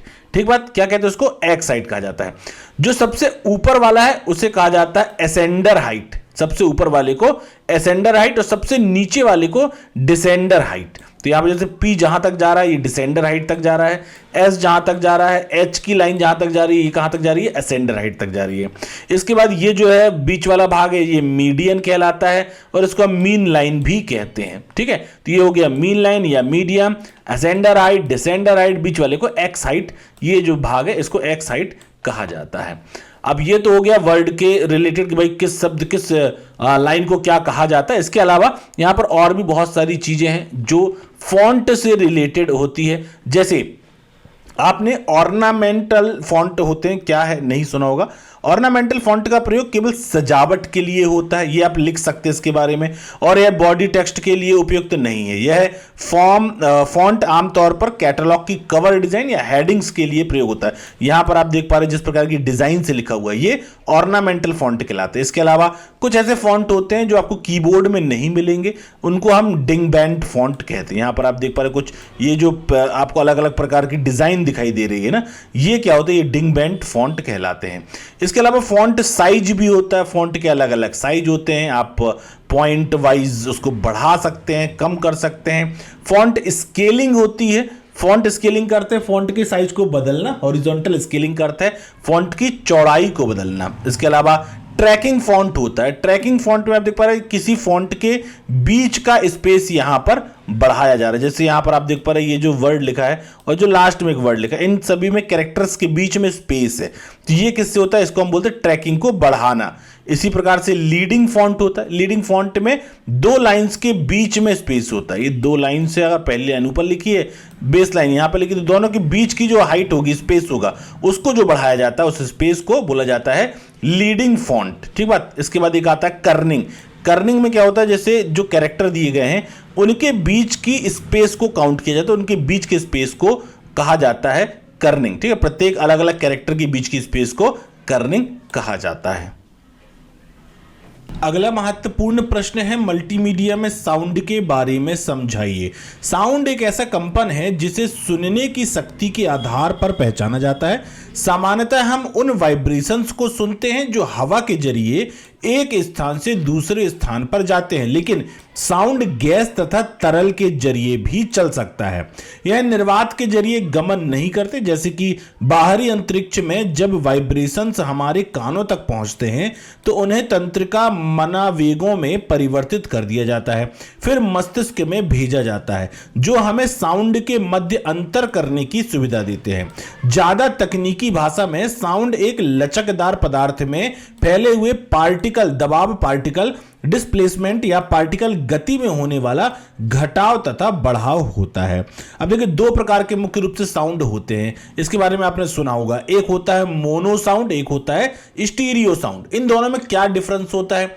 स्टीरियो दो या दो से अधिक स्वतंत्र ऑडियो चैनल का उपयोग करके ध्वनि का पुनरुत्पादन करता है, जो विभिन्न दिशाओं में सुनाई देने वाली ध्वनि की छाप बनाता है, जैसे कि प्राकृतिक सुनवाई में होता है। मोनो जो होता है उसमें एकल चैनल पर ऑडियो होता है, जैसे अक्सर ध्वनि क्षेत्र में केंद्रित किया जाता है। अर्थात स्टूडियो और ध्वनि का वर्गीकरण करता है। स्टूडियो की गुणवत्ता में सुधार के कारण स्टूडियो साउंड ने मोनो को लगभग पूरी तरीके से बदल दिया है। आज के समय में जो इस्तेमाल होता है वो हमेशा स्टूडियो साउंड ही इस्तेमाल होता है, मोनो का इस्तेमाल नहीं होता है। यहां पर डायग्राम के माध्यम से आप समझ पा रहे होंगे। अब देखिए, दोनों में अगर अंतर की बात करें तो यहां पर कुछ आधारों पर इन दोनों को डिफ्रेंशिएट किया गया है। सबसे पहले जैसे परिचय के आधार पर अगर बोलें तो मोनो क्या होता है? मोनोरल या मोनोफोनिक ध्वनि प्रजनन को सुनने का इरादा है, जैसे कि यह ध्वनि का एक एकल चैनल था जिसे एक स्थिति में आ रहा माना जाता है। जबकि स्टूडियो ध्वनि प्रजनन की एक विधि है जो बहुदिशात्मक श्रव्य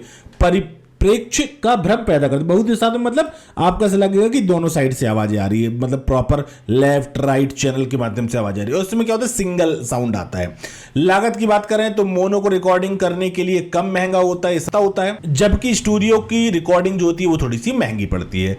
अब रिकॉर्डिंग की बात करें तो मोनो में यह रिकॉर्ड करने में आसान होता है, इसमें केवल मूल उपकरण की आवश्यकता होती है। जबकि यहां पर स्टूडियो की बात करें तो इसमें उपकरण के अलावा रिकॉर्ड करने के लिए तकनीकी ज्ञान और कौशल की आवश्यकता होती है। वस्तुओं और घटनाओं की सापेक्ष स्थिति जानना महत्वपूर्ण है। प्रमुख विशेषता की बात करें तो ऑडियो संकेतों को एक चैनल के माध्यम से रूट किया जाता है, और जबकि स्टूडियो में ऑडियो सिग्नल को वास्तविक दुनिया की तरह गहराई, दिशा की धारणा को अनुकरण करने के लिए दो या अधिक चैनलों के माध्यम से रूट किया जाता है। प्रयोग की बात करें तो इसका प्रयोग सार्वजनिक पता प्रणाली, रेडियो, टॉक शो, श्रवण यंत्र, टेलीफोन, मोबाइल संचार, कुछ ऐसे रेडियो स्टेशन में होता है। और इसका प्रयोग सिनेमा घरों में, टेलीविजन, संगीत, खिलाड़ी, एफएम रेडियो स्टेशन में होता है। चैनल्स में देखिए, इसमें एक चैनल होता है मोनो में, और स्टूडियो में दो चैनल का प्रयोग किया जाता है। अगला महत्वपूर्ण प्रश्न है, एनालॉग और डिजिटल साउंड में अंतर बताइए। क्या होता है एनालॉग साउंड और क्या होता है डिजिटल साउंड? सबसे पहले यहां पर समझते हैं, साउंड एनालॉग एवं डिजिटल में किसी एक बेसिक तरीके से स्टोर की जाती है, जिन्हें फॉर्मेट्स कहा जाता है। पहले के फॉर्मेट साउंड को ऐसे रूप में स्टोर करते थे जो ओरिजिनल साउंड वेव की तरह ही होते थे। इन्हें हम एनालॉग रिकॉर्डिंग कहते थे। यह फॉर्मेट एनालॉग कहलाता है क्योंकि साउंड वेव का फॉर्म, जिसे वेव फॉर्म कहा जाता है, वह रिकॉर्डिंग में ओरिजिनल वेव फॉर्म के जैसा ही होता है। अन्य शब्दों में कहा जाए तो recording wave form original wave form की कॉपी होता है। यहां पर आप दोनों प्रकार के जो साउंड है उनका एक आकृति देख पा रहे हैं। ये जो वेव जा रही है ये एनालॉग की है, और ये जो यहां पर आपको बार्स दिखाई दे रहे हैं ये डिजिटल फॉर्मेट के बार्स आपको दिखाई दे रहे हैं। तो ये दोनों आपका डायग्राम है, इसको आप बिल्कुल परीक्षा में इसको बनाइएगा अवश्य।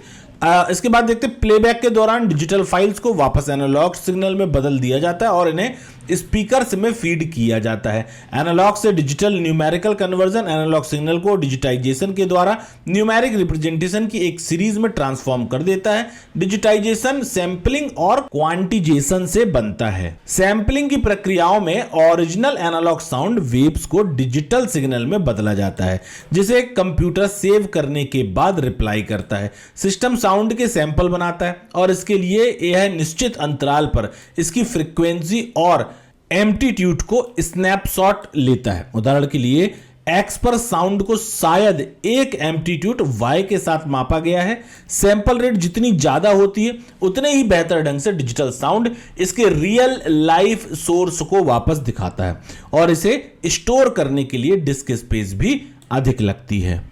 इसके अलावा एक और महत्वपूर्ण प्रश्न है कि साउंड की विभिन्न फाइल्स कौन सी होती है।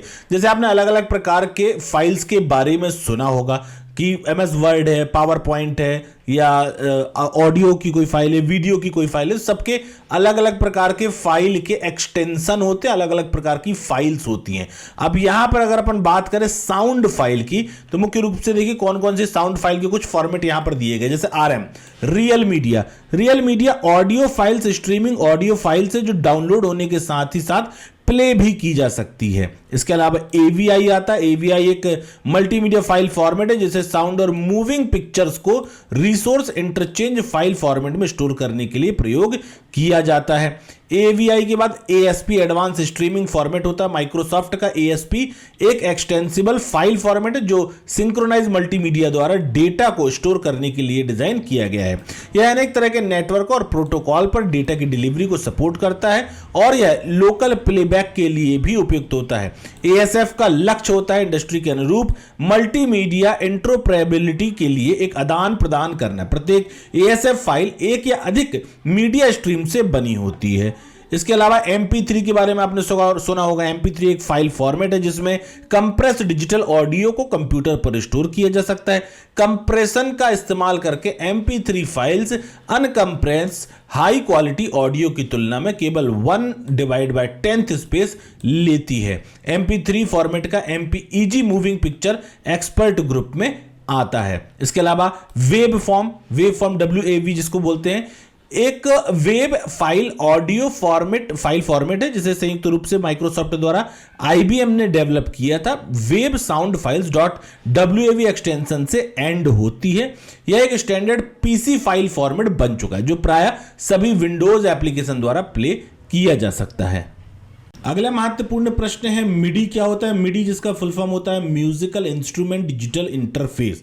यहां पर सबसे पहले समझते हैं कॉन्सेप्ट ऑफ मिडी। भाई ये क्या है? मिडी एक industry standard electronic communication protocol है जो इलेक्ट्रॉनिक म्यूजिक उपकरणों, कंप्यूटर्स और अन्य उपकरणों को आपस में रियल टाइम में कम्युनिकेट, सिंक्रोनाइज और कंट्रोल करने की क्षमता देता है। मिडी केवल म्यूजिक स्टोर करता है या इसमें निर्देश होते हैं जो वास्तविक साउंड डेटा के बदले इस्तेमाल होते हैं। यह निर्देश साउंड को दोबारा बनाने के लिए जरूरी नोट्स और समय अवधि को शामिल करते हैं क्योंकि मिडी फाइल्स में डेटा की जगह निर्देश होते हैं। अतः एक सिंथेसाइजर की आवश्यकता होती है जो उन्हें सुन सके। मिडी स्कोर बनाने के लिए एक सीक्वेंस सॉफ्टवेयर की जरूरत होती है। एक मिडी कीबोर्ड का प्रयोग म्यूजिकल स्कोर बनाने के लिए होता है। एक मिडी साउंड फाइल में मिडी मैसेज होते हैं। मिडी फाइल का एक्सटेंशन MIDI इस फॉर्मेट का एक अन्य रूप है। RIFF मिडी फाइल्स जो .RMI एक्सटेंशन का प्रयोग करता है। अब जैसे मिडी है इसी प्रकार से हम एक चीज और समझते हैं कि साउंड एडिटिंग मिक्सिंग के लिए सॉफ्टवेयर कौन कौन से होते हैं। साउंड एडिटिंग करने का मतलब होगा कि आपने अगर कोई ऑडियो रिकॉर्ड किया है या ऑडियो आप जैसे यहां पर अगर बात करें कि यहां पर किसी भी प्रकार का ऑडियो आ रहा है तो इनमें से किसी ऑडियो को एडिट अगर आपको करना है या उसको मिक्सिंग करना है तो उसके लिए आप किस प्रकार के सॉफ्टवेयर का प्रयोग करेंगे। तो यहां पर देखिए कुछ उपयोगी साउंड एडिटिंग सॉफ्टवेयर के बारे में बताया गया। जैसे AVS ऑडियो एडिटर होता है और एक होता है साउंड फोर्ज और AVS ऑडियो एडिटर क्या होता है? ये एक प्रकार के सॉफ्टवेयर होते हैं। जैसे यहां पर आप देख पा रहे हैं ये एक स्क्रीन पर जो बताया गया ये AVS ऑडियो एडिटर ये एक सॉफ्टवेयर है। इसी प्रकार से जो साउंड फोर्ज है वो क्या है? वो भी एक सॉफ्टवेयर है। तो यहां पर भी ऑडियो से रिलेटेड फाइल्स को अपलोड करके उसमें आप एडिटिंग कर सकते हैं। अच्छा, आपको मैं प्रैक्टिकली एक साउंड एडिटिंग से रिलेटेड सॉफ्टवेयर दिखाता हूं, आप उसको भी साउंड एडिटिंग मिक्सिंग के लिए सॉफ्टवेयर, जो एक क्वेश्चन अगर आता है तो उसके बारे में भी आप इस जो है उसको एक्सप्लेन कर पाएंगे। तो यहां पर मैं सबसे पहले एक जो ऑडासिटी नाम का एक सॉफ्टवेयर है इसको मैं ओपन कर लेता हूं। ऑडासिटी आपको कंप्यूटर पर यानी कि इंटरनेट पर मुफ्त मिल जाता है, फ्री अवेलेबल होता है। अब यहां पर किसी साउंड फाइल को, लाइक यहां पर फाइल पे जाते हैं, इंपोर्ट में जाते हैं, ऑडियो में जाते हैं, और किसी भी साउंड फाइल को अगर आप यहां पर लेना चाहते हैं तो उस साउंड फाइल को यहां पर अटैच किया जाता है, इंसर्ट किया जाता है। देखिए मैं यहां पर किस प्रकार से इंसर्ट करता हूं, आपको प्रैक्टिकली मैं इसको करके दिखाता हूं।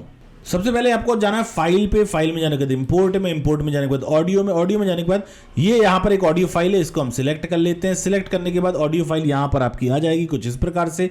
यहां पर आपको देखिए, यहां पर इसको हम जूम करते हैं थोड़ा सा, और जूम करने के बाद ये जैसे ये पैच है यहां पर आप देख रहे हैं, ये बहुत ही ऊपर नीचे हो रहा है, तो यहां पर कुछ ऐसा साउंड है जो बैकग्राउंड नॉइस है। तो हमने इसको भाग को सिलेक्ट किया। सिलेक्ट करने के बाद हम जाते हैं इफेक्ट में, यहां पर नॉइस रिमूवल और रिपेयर आपको दिखाई देता है। यहां पर जाने के बाद नॉइस रिडक्शन ऑप्शन दिखाई देता है, इस पर जाते हैं। देन स्टेप 1 दिया गेट नॉइस प्रोफाइल, इस पर क्लिक करते हैं। यहां पर क्लिक करने के बाद कंट्रोल ए करेंगे जिससे पूरी फाइल सिलेक्ट हो जाती है, और कंट्रोल आर प्रेस करेंगे जो कि नॉइस रिडक्शन के लिए एक शॉर्टकट की होती है। अब यहां पर आप देख रहे हैं नॉइस रिडक्शन जो है वो स्टार्ट हो चुका है, और जैसे ही ये कंप्लीट होता है यहां पर ये जो बार्स आपको दिखाई दे रहे थे जिसमें आपको बहुत ऊपर ऊपर दिख रहे थे, अब आप देख पा रहे हैं कि ये बिल्कुल फ्लैट हो चुका है। फ्लैट होने के बाद इसी फाइल को फाइल में जाना होता है, एक्सपोर्ट ऑडियो में जाना होता है, इसका नाम चेंज करना होता है, और एक्सपोर्ट बटन पे क्लिक करके आप इस फाइल को एक्सपोर्ट कर सकते हैं। तो अब जहां पर भी आपने इस फाइल को जहां से उठाया था वहां पर वापस आप जो बैकग्राउंड नॉइस रिड्यूस हो चुका है इस फाइल का आप इस्तेमाल वहां पर कर सकते हैं। तो इस प्रकार से ये जो सॉफ्टवेयर है जिसके माध्यम से आप आसानी से किसी भी साउंड को एडिट कर सकते हैं। साउंड में बहुत सारी और भी उसमें बहुत सारी चीजें आती हैं जिसको आप वहां पर एडिट कर सकते हैं, तो उसके बारे में भी आप लिख सकते हैं। इसके अलावा साउंड फोर्ज सॉफ्टवेयर और एक और सॉफ्टवेयर जो यहां पर दिया गया है AVS ऑडियो एडिटर, इसके बारे में भी आप एक्सप्लेन करना चाहे तो एक्सप्लेन कर सकते हैं। अब मुख्य रूप से देखिए ये दोनों जो सॉफ्टवेयर है ये प्रयोग किए जाते हैं ऑडियो में, या तो रिकॉर्ड करने के लिए या तो ऑडियो में एडिट करने के लिए, साउंड इफेक्ट डालने के लिए। ठीक है, तो वीडियो फाइल से आप ऑडियो निकालकर उसको एडिट करके उसमें अपडेट करके और वापस उससे वीडियो फाइल्स के साथ अटैच कर सकते हैं। तो ओवरऑल साउंड एडिटिंग सॉफ्टवेयर का मुख्य उपयोग किसी साउंड को क्लियर करना या उसको अपडेट करना होता है। यूनिट 3 से पहला महत्वपूर्ण प्रश्न है ई गवर्नेंस क्या होता है, इसके एडवांटेज और डिसएडवांटेज को समझाइए। इंटरनेट के जरिए सरकारी सुविधाओं को आम जनता तक पहुंचाने को ही ई गवर्नेंस कहा जाता है। ई गवर्नेंस या ई शासन से आम लोगों को शासकीय सेवाएं और महत्वपूर्ण सूचनाएं इंटरनेट के जरिए मुहैया कराई जाती है।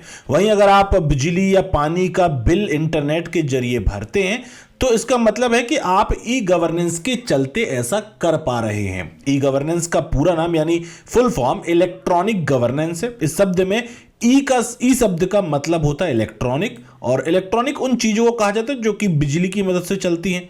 इलेक्ट्रॉनिक चीजों में कंप्यूटर, फोन, लैपटॉप आदि जैसी चीजें आती हैं। वहीं गवर्नेंस का अर्थ होता है हिंदी में शासन, जिसका मतलब है कि किसी चीज के लिए नियम और मानदंड बनाना और ये सुनिश्चित करना कि वो अच्छे से कार्य करे।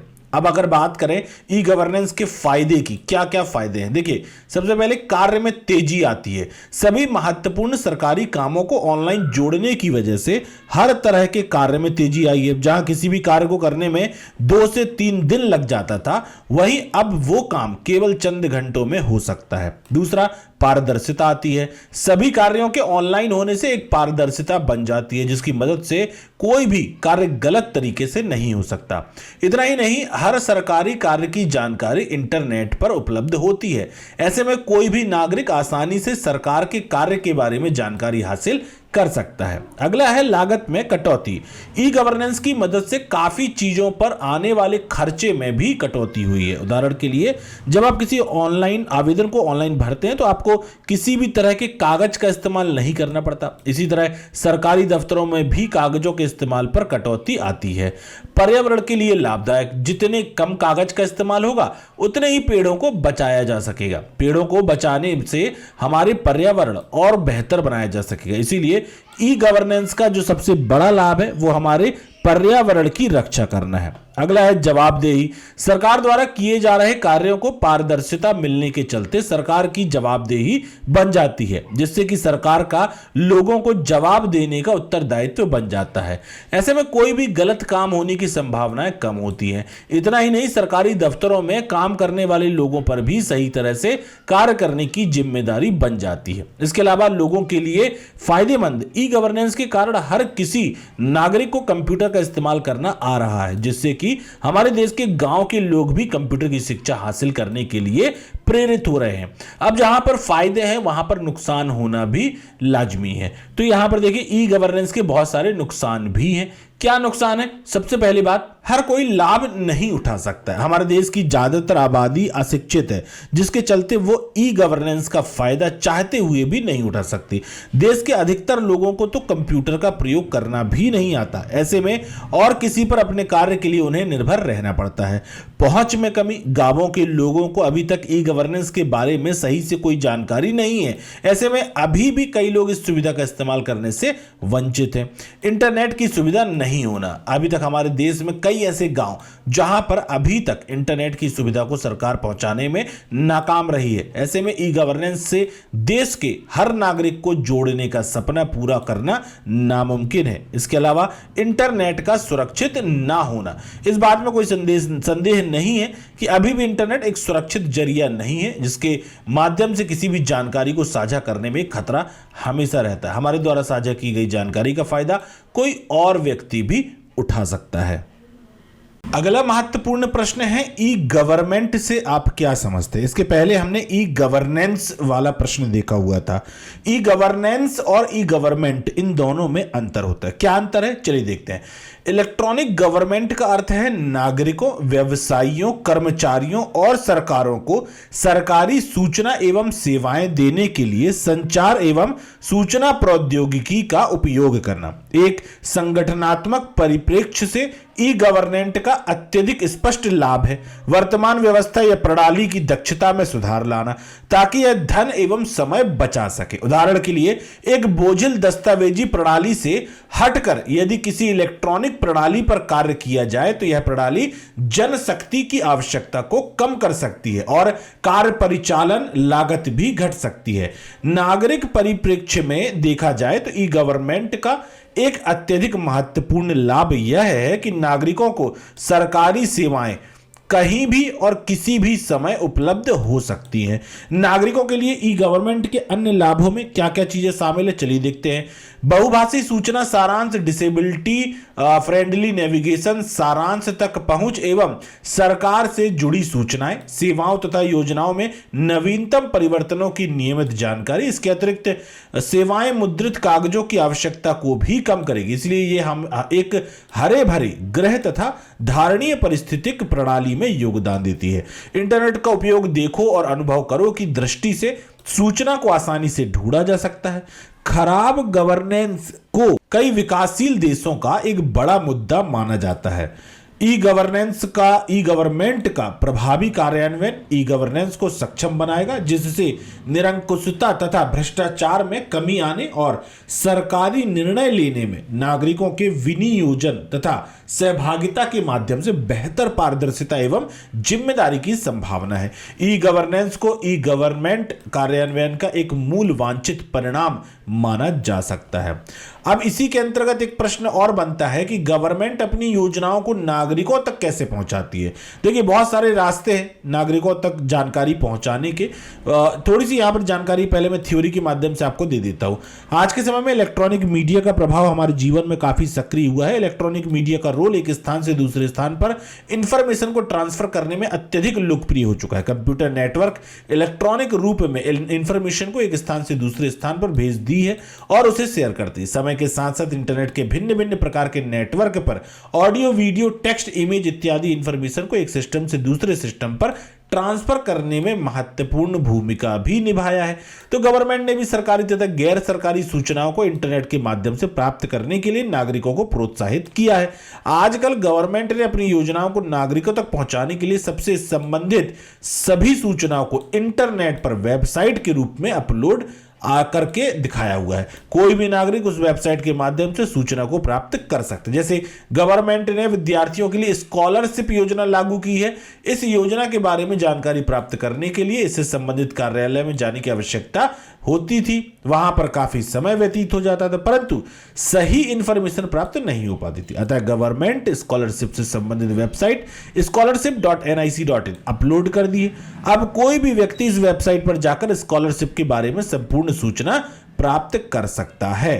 तो मुख्य रूप से अगर इस प्रश्न का उत्तर देखा जाए कि जो गवर्नमेंट है वो अपनी योजनाओं को किसके माध्यम से, विभिन्न वेबसाइट के माध्यम से, इंटरनेट के माध्यम से, विभिन्न प्रकार के जो सोशल मीडिया प्लेटफॉर्म है उनके माध्यम से जनता तक, नागरिकों तक पहुंचाती है, ताकि उन्हें गवर्नमेंट की विभिन्न योजनाओं की जानकारी लगे और वो इन योजनाओं का लाभ आसानी से उठा सकें। अगला महत्वपूर्ण प्रश्न है, ट्रिपल पी मॉडल क्या होता है, समझाइए। ट्रिपल पी मॉडल का फुल फॉर्म होता है पब्लिक प्राइवेट पार्टनरशिप, यानी कि सार्वजनिक, निजी और साझेदारी। इसे हम ट्रिपल पी, 3P या P3 आदि नामों से जानते हैं। इनमें 2 या 2 से अधिक सार्वजनिक और निजी क्षेत्रों के बीच एक सहकारी व्यवस्था है जो आमतौर पर दीर्घकालिक प्रकृति की होती है। पब्लिक प्राइवेट पार्टनरशिप के तहत सरकार निजी कंपनियों के साथ अपनी परियोजनाओं को पूरा करती है। देश के कई हाईवे इसी मॉडल पर बने हैं। इसके द्वारा किसी जन सेवा या बुनियादी ढांचे के विकास के लिए धन की व्यवस्था की जाती है। इसमें सरकारी और निजी संस्थान मिलकर अपने पहले से निर्धारित लक्ष्य को पूरा करते हैं और उसे हासिल करते हैं। ट्रिपल पी एक व्यापक शब्द है जिसे एक सरल अल्पकालिक प्रबंधन की किसी भी लंबी अवधि के अनुबंध के लिए लागू किया जा सकता है। देखिए, इसे मैं थोड़ी सी सरल भाषा में आपको समझाने का प्रयास करता हूं। जैसे मान लो सरकार ने किसी योजना को निकाला, अब उस योजना को जनता तक पहुंचाना है। जनता तक पहुंचाने के लिए अगर सरकार खुद से किसी व्यक्ति को अपॉइंट करती है, अपना एक अलग से डिपार्टमेंट बनाती है, तो उसे ज़्यादा खर्च करना पड़ेगा। पूरे प्रदेश में उस योजना को जनता तक पहुंचाने के लिए अलग अलग क्षेत्रों में उन्हें इसकी आवश्यकता पड़ेगी।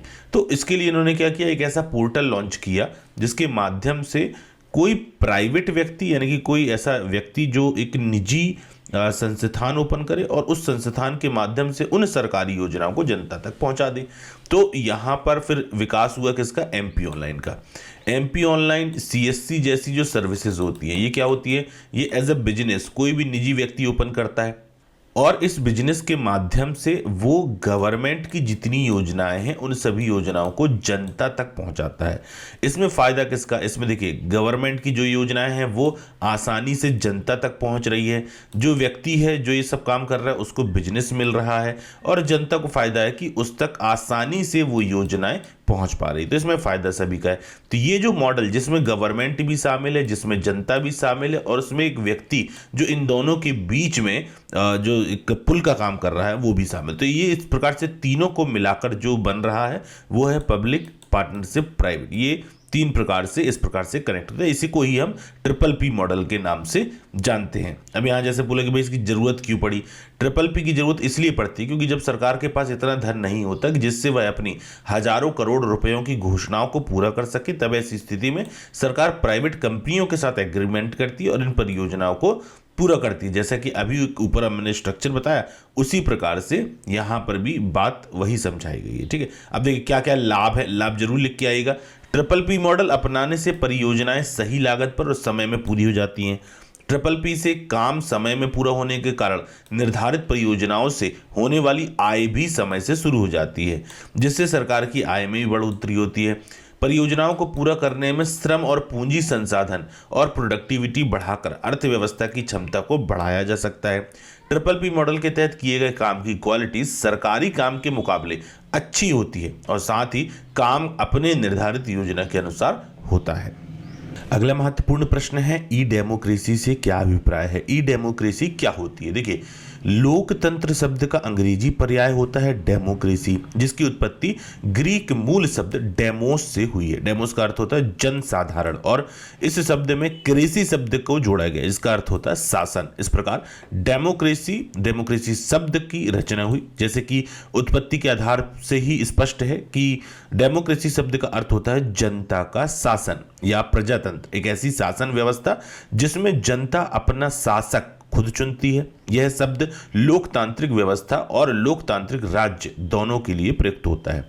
अब यहां पर वर्ड एक और जुड़ जाता है ई, तो यहां पर ई डेमोक्रेसी क्या होता है?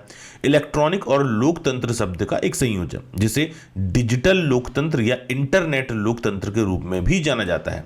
लोकतंत्र को बढ़ावा देने के लिए 21वीं सदी की सूचना और संचार प्रौद्योगिकी को शामिल करता है। यह सरकार का एक रूप है जिसमें सभी वयस्क नागरिकों को वास्तव, विकास और कानूनों के निर्माण में समान रूप से भाग लेने के लिए पात्र माना जाता है। ई लोकतंत्र सामाजिक, आर्थिक और सांस्कृतिक परिस्थितियों को समाहित करता है। ई डेमोक्रेसी की आवश्यकताएं क्या है? ई डेमोक्रेसी सामाजिक निर्माण में सभी वयस्क नागरिकों की भागीदारी से ही संभव हो पाया है। विभिन्न साइटों और विचारों का प्रतिनिधित्व करने वाले सभी इंटरनेट साइटों, समूहों और सामाजिक नेटवर्क की एक विस्तृत विविधता के माध्यम से सामाजिक समावेश की एक संरचना भी प्रदान की जाती है। व्यक्तिगत रूप से और तेजी से व्यक्तिगत राय व्यक्त करने की क्षमता के माध्यम से व्यक्ति की जरूरतों के प्रति संवेदनशीलता को पूरा किया जाता है। अगला महत्वपूर्ण प्रश्न है एमपी ऑनलाइन सर्विस के बारे में बताइए। देखिए, एमपी ऑनलाइन के बारे में तो आप सभी को वैसे भी पता ही होगा, बट लिखना क्या है, थ्योरी लिखने के हिसाब से थोड़ा सा मैं एक्सप्लेन आपको कर देता हूं। MP online limited Madhya Pradesh सरकार की महत्वपूर्ण पहल है, गवर्नेंस की एक संकल्पना है जिसका उद्देश्य विभिन्न सरकारी विभागों की सेवाओं को सीधे आम नागरिक तक पहुंचाना है। एमपी ऑनलाइन मध्य प्रदेश सरकार एवं टाटा कंसल्टेंसी सर्विस लिमिटेड का संयुक्त उपक्रम है। एमपी ऑनलाइन मध्य प्रदेश सरकार का अधिकृत पोर्टल है जिसके द्वारा विभिन्न सरकारी विभागों की सेवाएं विकसित कर नागरिकों को ऑनलाइन प्रदान की जा रही है। इसका गठन जुलाई 2006 में हुआ था। तब से अब तक के मध्य प्रदेश के प्रत्येक क्षेत्र में अपनी सेवाएं प्रदान कर रहा है। एमपी ऑनलाइन मध्य प्रदेश में 28,000 से अधिक तहसीलों में 350 जिलों की 51 सीएससी के माध्यम से अपनी सेवाएं नागरिकों को ऑनलाइन उपलब्ध करा रहा है। यह डेटा जो है पुराना है और अभी के हिसाब से अगर देखा जाए तो हर शहर में, हर गांव में, क्षेत्र में आपको एमपी ऑनलाइन या सीएससी सेंटर देखने को मिल जाएंगे। एमपी ऑनलाइन विभिन्न सरकारी विभागों से संबंधित सेवाएं जैसे विश्वविद्यालय एवं कॉलेज के लिए प्रवेश प्रक्रिया हो गई, धार्मिक संस्थाओं के लिए दान, मध्य प्रदेश के राष्ट्रीय पार्कों में भ्रमण हेतु ऑनलाइन टिकट बुक करना हो, बिल भुगतान करना हो, ऐसी बहुत सारी सरकारी विभागों की विभिन्न योजनाओं को, भर्ती के बारे में, सभी के बारे में यहां पर आपको ऑनलाइन आवेदन करने के लिए लिंक वगैरह और वेबसाइट की लिंक जो है मिल जाती है। अब बहुत सारी सुविधाएं एमपी ऑनलाइन में। एमपी ऑनलाइन के साथ साथ एक और महत्वपूर्ण प्रश्न जो इसके साथ जुड़ के आपको देखने को मिल सकता है वो है कि समाधान ऑनलाइन, सीएम हेल्पलाइन और MyGov.in ये क्या होता है? अच्छा, ये जो प्रश्न है ये आपको टिप्पणी लिखो में शॉर्ट नोट्स के रूप में देखने को मिल सकता है। देखिए, समाधान ऑनलाइन क्या होता है? मध्य प्रदेश सरकार ने लोगों की शिकायतों के लिए एक पोर्टल का निर्माण किया। इसके माध्यम से आम नागरिक ऑनलाइन एवं डाक पत्र के माध्यम से अपनी शिकायतें दर्ज करा सकते हैं। इस प्रणाली के माध्यम से विभिन्न शिकायतों का पारदर्शी तरीके से निराकरण हो सकेगा।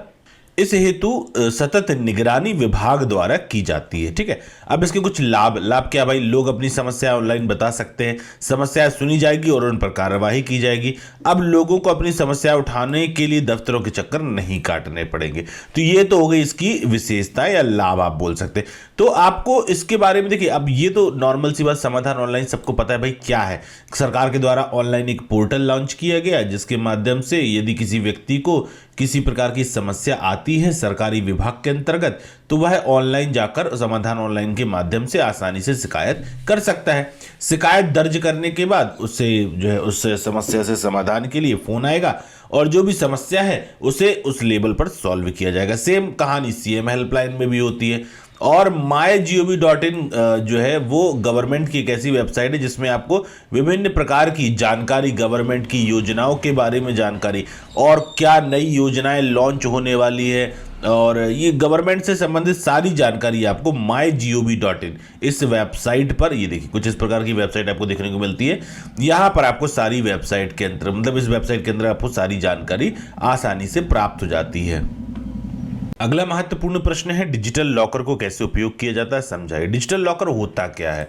भारत सरकार ने 1 जुलाई 2015 को नागरिकों को पैन कार्ड, पासपोर्ट, मार्कशीट और डिग्री प्रमाण पत्र जैसे अन्य महत्वपूर्ण दस्तावेजों को डिजिटल रूप से संग्रहित करने में मदद करने के लिए डिजिटल लॉकर सुविधा शुरू की है। यदि आप आधार नंबर से जुड़े हैं तो आप अपने दस्तावेज अपलोड कर सकते हैं, आरसी की कॉपी जैसी जारी किए गए दस्तावेज प्राप्त कर सकते हैं। सुविधा पाने के लिए बस आपके पास आधार कार्ड होना चाहिए। आधार कार्ड नंबर डालकर आप डिजिटल लॉकर अकाउंट बना सकते हैं। इस सर्विस का सबसे खास बात यह है कि आप कहीं भी कभी भी अपने दस्तावेज को डिजिटल लॉकर द्वारा उपयोग कर सकते हैं। अब आपको बार बार कागजों का प्रयोग करना नहीं पड़ेगा। देखिए ये कुछ इस प्रकार का इंटरफेस डिजिटल लॉकर का होता है, जिसको हम शॉर्ट में डिजी लॉकर नाम से भी जानते हैं। अब डिजी लॉकर में जैसे आप इसको ओपन करेंगे तो यहाँ पर इस प्रकार का एक इंटरफेस आता है, जिसमें आपको आधार नंबर डाल के ओटीपी के माध्यम से लॉगिन करना होता है, और इसके अंदर आप अपने डॉक्यूमेंट्स को स्टोर करके डायरेक्ट उनकी गवर्नमेंट की वेबसाइट से यहाँ पर आपके डाउनलोड हो जाते हैं और इसे आसानी से आप स्टोर करके रख सकते हैं। अच्छा, और डिजिटल लॉकर में जो भी डॉक्यूमेंट रहते हैं वो गवर्नमेंट वेरीफाइड होते हैं, तो वो हर जगह मान्य भी होते हैं। इसी से जुड़ा एक और प्रश्न है, डिजिटल लाइब्रेरी को उपयोग कैसे किया जाता है, क्या होती है डिजिटल लाइब्रेरी? डिजिटल लाइब्रेरी में डॉक्यूमेंट की सॉफ्ट कॉपी को सीडी में पीडीएफ फॉर्मेट में सेव किया जाता है, जिसके जरिए इंटरनेट पर magazine, article, books, papers, image, sound files और वीडियो आसानी से देखे जा सकते हैं। इसके लिए किसी एक्सपर्ट को बुलाने की आवश्यकता नहीं होती, आप इसे खुद आसानी से एक्सेस कर सकते हैं। इन पीडीएफ फाइल्सों में जो भी पीडीएफ फाइल होती है डिजिटल लाइब्रेरी में, वो भी प्रिंट भी लिया जा सकता है। देखिए सरल शब्दों में समझे, लाइब्रेरी आपको पता है क्या होता है, जहां पर बहुत सारी बुक्स, किताबें, कलेक्शन होती है। वैसे ही डिजिटल लाइब्रेरी की बात करें, डिजिटल लाइब्रेरी मतलब इंटरनेट पर अगर आपको पीडीएफ फॉर्मेट में किताबें अवेलेबल हो जाती है तो ये कहलाता है आपका डिजिटल लाइब्रेरी। यहां पर आप देखेंगे national digital library of India, अगर आप इसको सर्च करेंगे ndl.iitkgp.ac.in, यहां पर आपको कुछ इस प्रकार का एक जो डिजिटल लाइब्रेरी है उसकी वेबसाइट मिल जाएगी। यहां पर आपको किताबें पढ़ने के लिए मिल जाती है। देखिए more than 60 types of learning resource are available. तो ये डिजिटल लाइब्रेरी, ये शॉर्ट टिप्पणी लिखो, इस प्रकार के प्रश्न में आपको देखने को मिल सकता है। साइबर क्राइम क्या है, ये कितने प्रकार के होते हैं, समझाइए। साइबर क्राइम सबसे पहले देख लेते हैं होता क्या है। यह एक ऐसा कार्य है जो गैर कानूनी है तथा जिसमें सूचना तकनीक या कंप्यूटर का उपयोग किया जाता है। आधुनिक युग में बहुत से गैर कानूनी काम या अपराध करने के लिए कंप्यूटर का प्रयोग किया जाता है, जैसे चोरी, धोखाधड़ी, जालसाजी, शरारत आदि। सूचना तकनीकी प्रगति ने आपराधिक गतिविधियों के लिए नई संभावनाएं भी बनाए हैं। इस प्रकार से अपराधों को निपटने के लिए साइबर लॉ बनाया गया है। साइबर क्राइम 2 तरीके में बटा होता है। देखिए कितने प्रकार के होते हैं साइबर अटैक्स, कितने प्रकार के होते हैं। एक होता है भाई स्पाईवेयर। स्पाईवेयर क्या होता है?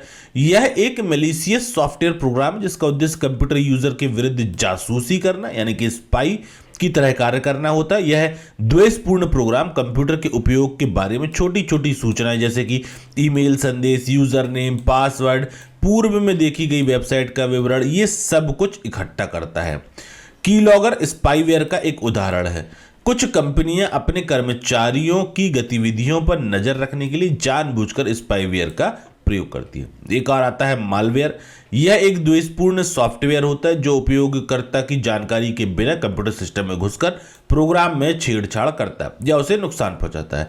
मालवेयर और वायरस दोनों अलग अलग होते हैं। मालवेयर एक टर्म है जो वायरस के प्रकार को डिफाइन करती है। मालवेयर का मतलब होता है मैलिशियस सॉफ्टवेयर, अर्थात वो कोई भी सॉफ्टवेयर या प्रोग्राम जो आपके कंप्यूटर या उसकी सुरक्षा को नुकसान पहुंचाता है, वो मैलिशियस सॉफ्टवेयर की श्रेणी में आता है। और इसमें कई तरह के प्रोग्राम आते हैं, जैसे वायरस, स्पाईवेयर जो आपके पीसी में जानकारी चुराते हैं, ट्रोजन हॉर्स हो गया, और अन्य कई तरह के मैलिशियस सॉफ्टवेयर के उदाहरण हैं। इसके बाद बात करें स्पैम मेल।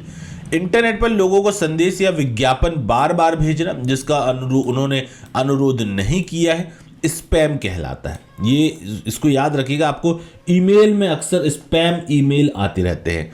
इसके बाद आता है लॉजिक बॉम्ब। लॉजिक बॉम्ब एक प्रोग्रामिंग ओल्ड है जो गुप्त रूप से सिस्टम में इंसर्ट होता है और उन्हें विशेष परिस्थितियों में ही एक्टिव किया जाता है, जिनके लिए इन्हें तैयार किया जाता है। जब तक एक लॉजिक बॉम्ब एक्टिव होता है तब तक ये सिर्फ मैसेज डिस्प्ले या प्रिंट करता है, डेटा को डिलीट या करप्ट कर सकता है तथा यह अन्य कई प्रकार के अवांछित प्रभाव उत्पन्न कर सकता है।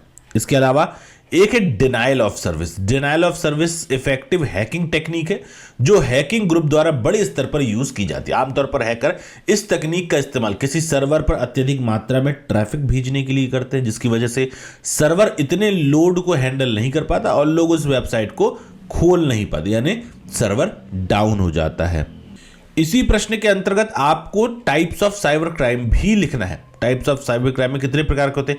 एक होता है ईमेल फ्रॉड। ईमेल के माध्यम से इन ठगी के कई रूप हैं। मूलतः ये सभी प्रयास ईमेल प्राप्तकर्ता के अंतर में छिपी बिना प्रयास के दौलत हासिल करने की लालसा का लाभ उठाते हैं। आपने बहुत बार देखा होगा भाई आपको ईमेल आता है कि आपको 50 लाख की लॉटरी लग गई है, इस लिंक पर क्लिक करिए और यहाँ पर आप कुछ पैसे आपको जमा करने पड़ेंगे तभी आपके अकाउंट में पैसे आएंगे। ये सब ईमेल फ्रॉड की कैटेगरी में आता है। इसके अलावा एक होता है फिशिंग। फिशिंग का मतलब, फिशिंग क्या होता है? इसको सरल शब्दों में समझे तो बोलते हैं भाई मछली पकड़ना। तो मछली पकड़ना वही टेक्निक इंटरनेट पर यूज़ की जाती है जो लोगों के आईडी और पासवर्ड का पता करने के लिए उसको फिशिंग कहते हैं। जैसे कोई वेबसाइट जिनमें लॉगिन करने के लिए आईडी पासवर्ड डालना, जैसे फेसबुक है, ट्विटर है, कोई बैंक साइट है या कोई भी साइट, तो उसका बिल्कुल सेम पेज डिज़ाइन किया जाता है और उसकी लिंक सेंड की जाती है जिसकी डिटेल चुरानी है।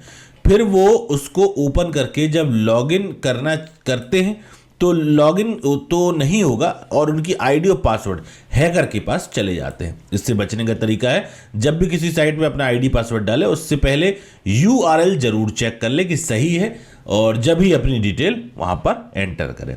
इसके बाद आता है ईमेल स्पूफिंग। इसका मतलब यह है कि किसी को भी आपके नाम से गलत डेटा भेज देना या किसी को भी ऐसी गंदी चीज़ें भेजना, कुछ भेजना जो आप नहीं भेज रहे हैं, या कुछ गलत कमेंट ही करना जो आप नहीं कर रहे, कोई और व्यक्ति कर रहा है लेकिन आपके नाम से कर रहा है, तो इसको हम बोलते हैं ईमेल स्पूफिंग। इसके अलावा हैकिंग। हैकिंग का मतलब सिंपल शब्दों में अगर कहा जाए तो बिना आपकी परमिशन के अगर कोई आपके सिस्टम को यूज करता है, एक्सेस करता है, ये हैकिंग की कैटेगरी में आता है। एक आता है आइडेंटिटी थेफ्ट करना। मतलब अगर आपके नाम से कोई व्यक्ति कोई अकाउंट क्रिएट करता है और वो उसको एक्टिव रखता है और काम करता है, लेकिन आईडी आपकी होती है, आइडेंटिटी आपकी होती है, तो ये आइडेंटिटी थेफ्ट यानी कि उसका नाम चुराना, उसकी पहचान चुराना, ये भी साइबर क्राइम की कैटेगरी में आता है। यूनिट 4 से पहला महत्वपूर्ण प्रश्न है वायरलेस कम्युनिकेशन को समझाइए, इसके कौन कौन से प्रकार होते हैं। सबसे पहले यहाँ पे डेफिनेशन देख लेते हैं। वायरलेस संचार, वायरलेस कम्युनिकेशन शब्द 19वीं शताब्दी में पेश किया गया था और बाद के वर्षों में वायरलेस संचार तकनीक विकसित हुई है। यह एक डिवाइस से दूसरे डिवाइस पर सूचना प्रसारित करने का सबसे महत्वपूर्ण माध्यम है। इस तकनीक में किसी भी केबल या तारों या अन्य इलेक्ट्रॉनिक कंडक्टरों की आवश्यकता के बिना हवा के माध्यम से सूचना प्रसारित की जा सकती है, जैसे कि विद्युत चुंबकीय तरंगों जैसे कि IR, RF उपग्रह आदि का उपयोग करके। संचार क्षेत्र में वायरलेस कम्युनिकेशन सबसे तेजी से बढ़ने वाला क्षेत्र है। वायरलेस कम्युनिकेशन तारों, केबलों या किसी भी भौतिक माध्यम जैसे कि कनेक्शन का उपयोग किए बिना एक बिंदु से दूसरे तक सूचना प्रसारित करने की एक विधि है। आमतौर पर एक संचार प्रणाली में ट्रांसमीटर से रिसीवर तक सूचना प्रसारित की जाती है, जिसे सीमित दूरी पर रखा जाता है। वायरलेस कम्युनिकेशन की मदद से ट्रांसमीटर और रिसीवर को कुछ मीटर से कुछ हजार किलोमीटर के बीच कहीं भी रखा जा सकता है। हमारे दिन प्रतिदिन के जीवन में आमतौर पर उपयोग किए जाने वाले कुछ वायरलेस कम्युनिकेशन सिस्टम है mobile phone, GPS receiver, remote control, Bluetooth audio और वाईफाई आदि। ब्लूटूथ क्या होता है? ब्लूटूथ एक अन्य महत्वपूर्ण निम्न श्रेणी का वायरलेस संचार प्रणाली है। यह 10 मीटर की ट्रांसमिशन रेंज के साथ डेटा, आवाज और ऑडियो ट्रांसमिशन प्रदान करता है। लगभग सभी मोबाइल फोन, टैबलेट और लैपटॉप ब्लूटूथ डिवाइस से लैस है। उन्हें वायरलेस ब्लूटूथ रिसीवर, ऑडियो उपकरण, कैमरा आदि से जोड़ा जा सकता है।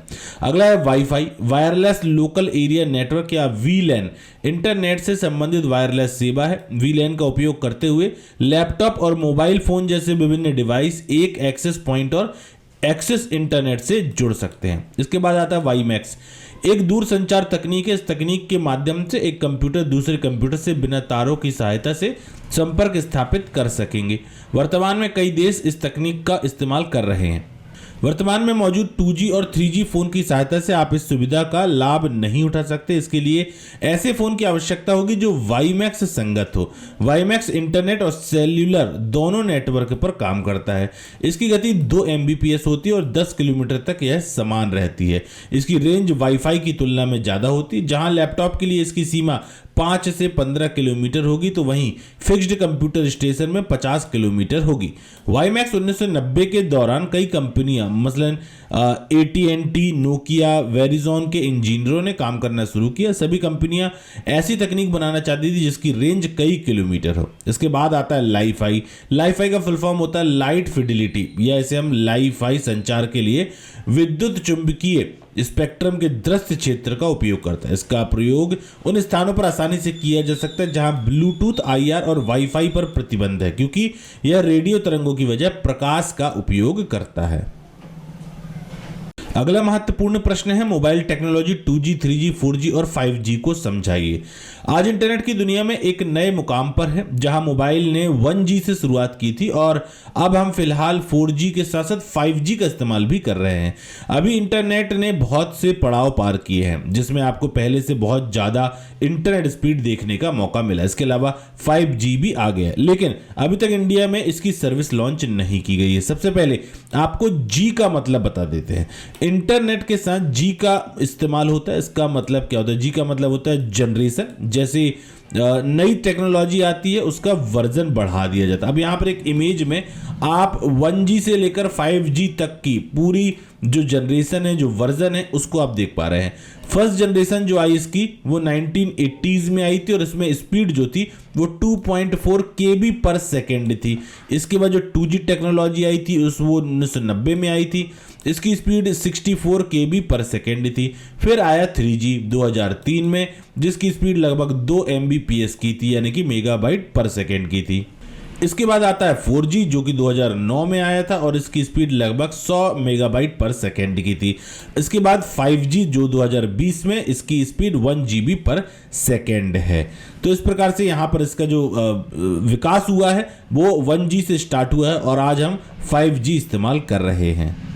जैसा कि ये यहाँ पर डायग्राम के माध्यम से मैंने आपको समझाया है, इसी को आप इस प्रकार से पॉइंट वाइज भी लिख सकते हैं। पॉइंट वाइज लिखने में आपका एक तो पेपर में जगह भी भरती है, आपको ज़्यादा से ज़्यादा लिखना पड़ता है, तो आप इसे पॉइंट वाइज भी लिखें और डायग्राम भी जरूर बना कर आइएगा।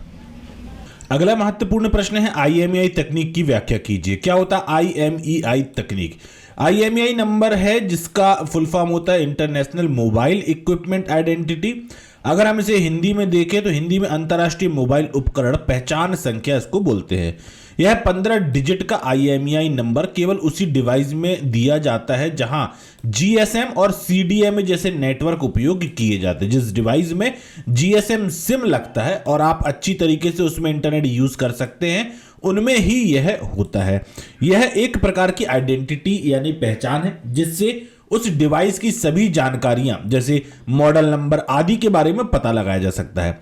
आप अपने मोबाइल में *#06# डायल करके इसे प्राप्त कर सकते हैं। यह लास्ट का हैश डायल करते ही आ जाता है। आप इस IMEI नंबर को कहीं नोट कर लीजिए, क्योंकि अगर आपका फोन कहीं गुम जाता है या खो जाता है तो आप जब पुलिस के पास जाओगे तो वो बोलेंगे कि हमें आपका फोन ट्रेस करने के लिए आपका IMEI नंबर चाहिए, इसलिए आप जल्द ही हमें वो दे दो। तो ऐसे में आपके पास IMEI नंबर होना बहुत जरूरी होता है। इसी में एक और प्रश्न जुड़ता है जो कि सिम क्या होती है।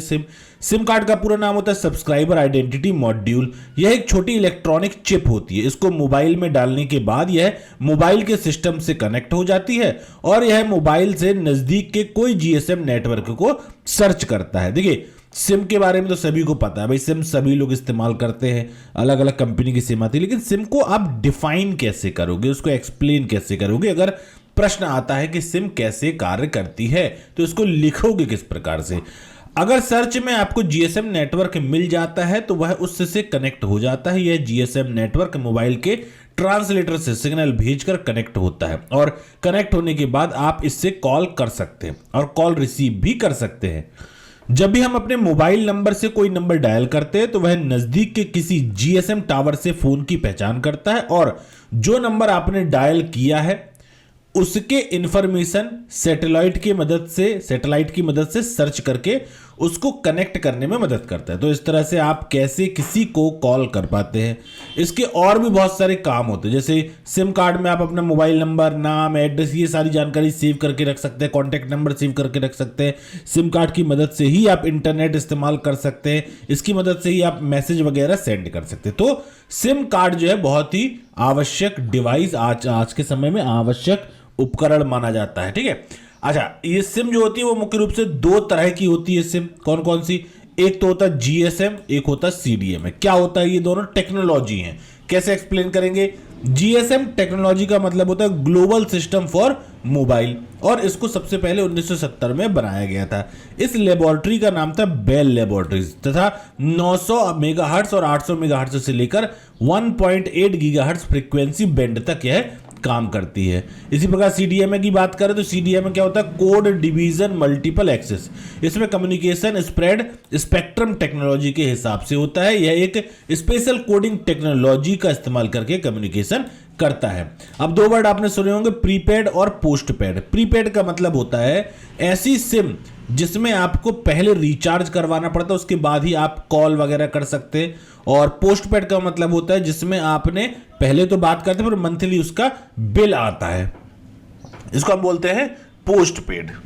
अगला महत्वपूर्ण प्रश्न है आईपी टेलीफोनी और वीओआईपी को समझाइए। ये जो प्रश्न है ये आपको टिप्पणी लिखो, इस प्रकार के प्रश्न में देखने को मिल सकता है।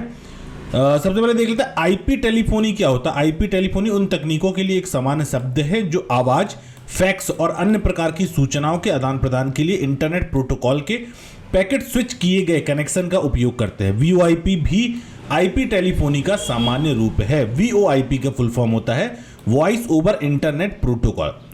वीओआईपी या जिसको हम शॉर्ट में वॉइप कहते हैं, एक इंटरनेट टेक्नोलॉजी है जो कि इंटरनेट प्रोटोकॉल नेटवर्क को यूज करके आपको एनालॉग लाइन के बिना वॉइस कॉल करना अलाउ करती है। जब से वीओआईपी मेथोडोलॉजी स्टार्ट हुई है, इंटरनेट पर वॉइस एंड मल्टीमीडिया सेशन बहुत इजी और सस्ता हो गया है। पहले रिमोट लोकेशन वाले किसी भी पर्सन से बात करने के लिए पूरी डिपेंडेंसी पीएसटीएन पर थी, लेकिन अब रिमोट लोकेशन पर किसी से भी बात करने के लिए एक एडिशनल पावरफुल टेक्नोलॉजी मिल गई है। ओवरऑल अगर इसको देखा जाए, वीओआईपी का मतलब होता है इंटरनेट के जरिए आप किसी भी व्यक्ति से किसी भी जगह पर कभी भी बात कर सकते हैं। आप ऑडियो कॉल के माध्यम से और वीडियो कॉल के माध्यम से आसानी से आप एक दूसरे के साथ कनेक्ट हो सकते हैं, और उसके लिए किसी भी पर्टिकुलर, ऐसा नहीं है कि आप अगर उनके पास कोई टेलीफोन लाइन है और आपके पास टेलीफोन लाइन है तभी हो पाएगा। आपके पास, उनके पास, दोनों के पास अगर इंटरनेट कनेक्शन है, चाहे वो किसी भी मीडियम से हो कनेक्शन, किसी भी प्रकार का इंटरनेट कनेक्शन हो, तब भी आप आसानी से इंटरनेट के जरिए आप एक दूसरे से इंटरनेट के द्वारा बात कर पाएंगे। इसको ही हम बोलते हैं वीओआईपी। अगला महत्वपूर्ण प्रश्न है जीआईएस और आईएसपी को समझाइए। क्या होता है जीआईएस? जीआईएस का मतलब होता है जियोग्राफिक इंफॉर्मेशन सिस्टम। ये एक ऐसा सॉफ्टवेयर है जिसकी मदद से टारगेट एरिया की मैपिंग की जाती है। इसके बाद प्राप्त डेटा के माध्यम से ऑफिस में बैठे ही उस पूरे क्षेत्र की सटीक जानकारी हासिल कर ली जाती है। खासकर इस सॉफ्टवेयर का इस्तेमाल earth science, agriculture, defence, nuclear science, architecture, town planner, mapping, mobile आदि क्षेत्र में खूब हो रहा है। जीआईएस सॉफ्टवेयर की अगर बात करें तो जीआईएस सॉफ्टवेयर का इस्तेमाल करने वाली कंपनियां अपने कार्यप्रणाली के हिसाब से कुछ खास तरह के जीआईएस टेक्निक्स जैसे ArcInfo, AutoCAD map, MapInfo, GeoMedia, CARIS, GIS, CIC, AD और आर्क व्यू इस्तेमाल कर रही है। आईएसपी क्या होता है? आईएसपी मतलब इंटरनेट सर्विस प्रोवाइडर होता है। इंटरनेट सर्विस प्रोवाइडर इस तरह की ऑनलाइन सर्विस देने वाली कंपनियां होती हैं जिनके जरिए इंटरनेट पर इस्तेमाल की जाने वाली हर चीज से संबंधित सभी तरह की सुविधाओं का लाभ उठाया जा सकता है। इसी से जुड़ा हुआ एक और प्रश्न है, सेल्यूलर सिस्टम सेल क्या होता है? Cellular system cell space division multiplexing तकनीक को लागू करता है। प्रत्येक ट्रांसमीटर को बेस स्टेशन कहा जाता है और एक निश्चित क्षेत्र को कवर कर सकता है, जिसे सेल कहा जाता है। यह क्षेत्र कुछ मीटर से कुछ किलोमीटर तक भिन्न हो सकते हैं। सेल्यूलर नेटवर्क एक रेडियो नेटवर्क है जो लैंड एरिया पर डिस्ट्रीब्यूट होता है, जिसे सेल के नाम से जाना जाता है। प्रत्येक सेल फिक्स्ड लोकेशन ट्रांसीवर पर सर्व किया जाता है, जिसे हम सेल साइट या बेस स्टेशन के नाम से जानते हैं। देखिए, सरल भाषा में आपको समझाने का प्रयास करता हूं। यहां पर ये जो आप हनीकॉम्ब का आकार देख रहे हैं, मतलब जो मधुमक्खी के छत्ते का आकार देख रहे हैं, यहां पर मुख्य रूप से जो बीच में आपको दिखाई दे रहा है, ये है सपोज टावर। किस चीज के? मोबाइल के विभिन्न टावर यहां पर लगे हुए हैं। ये एक प्रकार का फिक्स्ड लोकेशन होता है। फिक्स्ड लोकेशन यहां पर इसे ही हम बेस स्टेशन भी कहते हैं। अच्छा, अब इसकी जो रेंज होती है वो कुछ इतनी रेंज होती है कि एक हनीकॉम्ब का आकार ये डिजाइन करती है। इसी प्रकार से एक टावर ये हो गया, दूसरा ये हो गया, तीसरा ये हो गया। इस प्रकार से पूरे क्षेत्र में जितने भी नेटवर्क होते हैं वो आपस में एक दूसरे से कनेक्टेड होते हैं और वो एक दूसरे के साथ मिलकर एक हनीकॉम्ब का आकार बनाते हैं। तो इसको बोलते हैं भाई, ये लैंड एरिया पे इस प्रकार से पूरा जो नेटवर्क है वो डिस्ट्रीब्यूट होता है। ये रेडियो नेटवर्क होता है। इसे ही हम सेल्यूलर सिस्टम सेल के नाम से जानते हैं। अगला महत्वपूर्ण प्रश्न है, हैंड ऑफ की प्रक्रिया क्या होती है? जब एक मोबाइल यूजर एक सेल से दूसरे सेल में ट्रेवल करता है, उस समय वह एक सेल को अटेंड कर रहा होता है और एक रेडियो बेस स्टेशन की रेंज से बाहर जाता है तथा दूसरे बेस स्टेशन की रेंज में एंटर करता है। चूंकि सटे हुए सेल समान फ्रीक्वेंसी चैनल का प्रयोग नहीं करते, अतः जब यूजर सटे हुए सेल की लाइन के बीच में क्रॉस करता है, तब कॉल या तो ड्रॉप हो जाती है या रेडियो चैनल से दूसरे रेडियो चैनल में ट्रांसफर हो जाती है। सेल को ड्रॉप करना इच्छित समाधान नहीं होता, अतः दूसरे विकल्प को चुनना उचित होता है। इसे ही हम हैंड ऑफ के नाम से जानते हैं। अब ये जो थ्योरी मैंने आपको बताई, ये थ्योरी आपके लिखने के लिए बहुत यूजफुल रहेगी। आप इसका लिखने के लिए इसका उपयोग करेंगे। अब थोड़ा सा मैं आपको समझा देता हूं सरल भाषा में कि हैंड ऑफ एक्चुअली होता क्या है। तो यहां पर देखिए, जैसे मान लो ये एक टावर है, आपकी कोई एरिया है, एरिया नंबर ए है। अब आप एरिया नंबर ए से एरिया नंबर बी पे जा रहे हैं, जिसकी दूरी लगभग मान लो 5 किलोमीटर की है। ठीक है, तो आपने कार से ट्रेवल करना स्टार्ट किया। अब ये जो नेटवर्क है, इसकी जो क्षमता है, ये इतनी दूरी तक ये नेटवर्क अपने फैलाया हुआ है। दूसरा जो टावर है उसका यहां तक नेटवर्क फैला हुआ है। जब आप यहां से कार से अपने स्टार्ट करेंगे चलना और मोबाइल पर आप बात करते जा रहे हैं, तो मोबाइल पे जो नेटवर्क मिल रहा है फिलहाल वो इस टावर का मिल रहा है। यहां से जाते समय जैसे ही आप इससे दूर जाएंगे, ये वाले नेटवर्क से आप दूर जाएंगे और इस वाले नेटवर्क के आप पास आते जाएंगे, तो यहां पर क्या होगा, इसके सिग्नल वीक हो जाएंगे और इसके सिग्नल स्ट्रांग होते जाएंगे। अब एक बीच में एक ऐसी जगह भी आती है जहां पर आपके मोबाइल में सिग्नल जो है ए को छोड़कर बी के सिग्नल में क्या हो जाते हैं, स्विच कर जाते हैं। ठीक है, ये स्विच करने का काम किसका होता है? मोबाइल स्विचिंग ऑफिस का होता है, जो ये देखती है कि भाई आपके नजदीक कौन सा दूसरा नेटवर्क है और उसमें आपके मोबाइल के कॉल को या आपके जो नेटवर्क उसको स्विच कर देती है। अब स्विच करते समय जब कॉल ड्रॉप नहीं होता है, इसी प्रक्रिया को कहा जाता है हैंड ऑफ की प्रक्रिया। और ये हैंड ऑफ की प्रक्रिया यहां पर जहां पर दोनों नेटवर्क मिलते हैं उनके बीचों बीच परफॉर्म की जाती है। अब इसी से जुड़ा हुआ एक सवाल आता है कि बेस स्टेशन क्या होता है। तो यहां पर जैसे बताया भाई, बेस स्टेशन का मतलब क्या हुआ? बेस स्टेशन पारंपरिक सेल्यूलर नेटवर्क, टेलीफोन नेटवर्क या सेक्शन है जो एक मोबाइल फोन तथा नेटवर्क स्विचिंग सिस्टम के बीच में सिग्नलिंग तथा ट्रैफिक के चैनल करने के लिए जिम्मेदार होता है। मतलब जो बेस स्टेशन होता है, जैसे हमने बोला कि भाई मोबाइल स्विचिंग, यहाँ पे मोबाइल स्विच कर रहा है, तो मोबाइल स्विच करने के लिए आपको कोई ना कोई ऐसी तकनीक का इस्तेमाल करना पड़ेगा। तो वो कहाँ से होती है? वो आपके बेस स्टेशन से होती है। मतलब ये पूरा कंट्रोल जो होता है वो बेस स्टेशन के माध्यम से ही किया जाता है। यूनिट 5 से पहला महत्वपूर्ण प्रश्न है, आर्टिफिशियल इंटेलिजेंस क्या होती है, इसके मेरिट्स और डीमेरिट्स को समझाइए। जब हम किसी कंप्यूटर को इस तरह तैयार करते हैं कि वह मनुष्य की बुद्धिमत्ता की तरह कार्य कर सके, उसे आर्टिफिशियल इंटेलिजेंस कहते हैं। आर्टिफिशियल इंटेलिजेंस जैसे सरल शब्दों में समझिए कि भाई कृत्रिम बुद्धिमत्ता है, मानव के द्वारा निर्मित किया गया दिमाग आर्टिफिशियल इंटेलिजेंस कहलाता है। अर्थात जब हम किसी मशीन में इस तरह के प्रोग्राम सेट करते हैं कि वह एक मनुष्य की भांति कार्य कर सके, उसे आर्टिफिशियल इंटेलिजेंस कहा जाता है।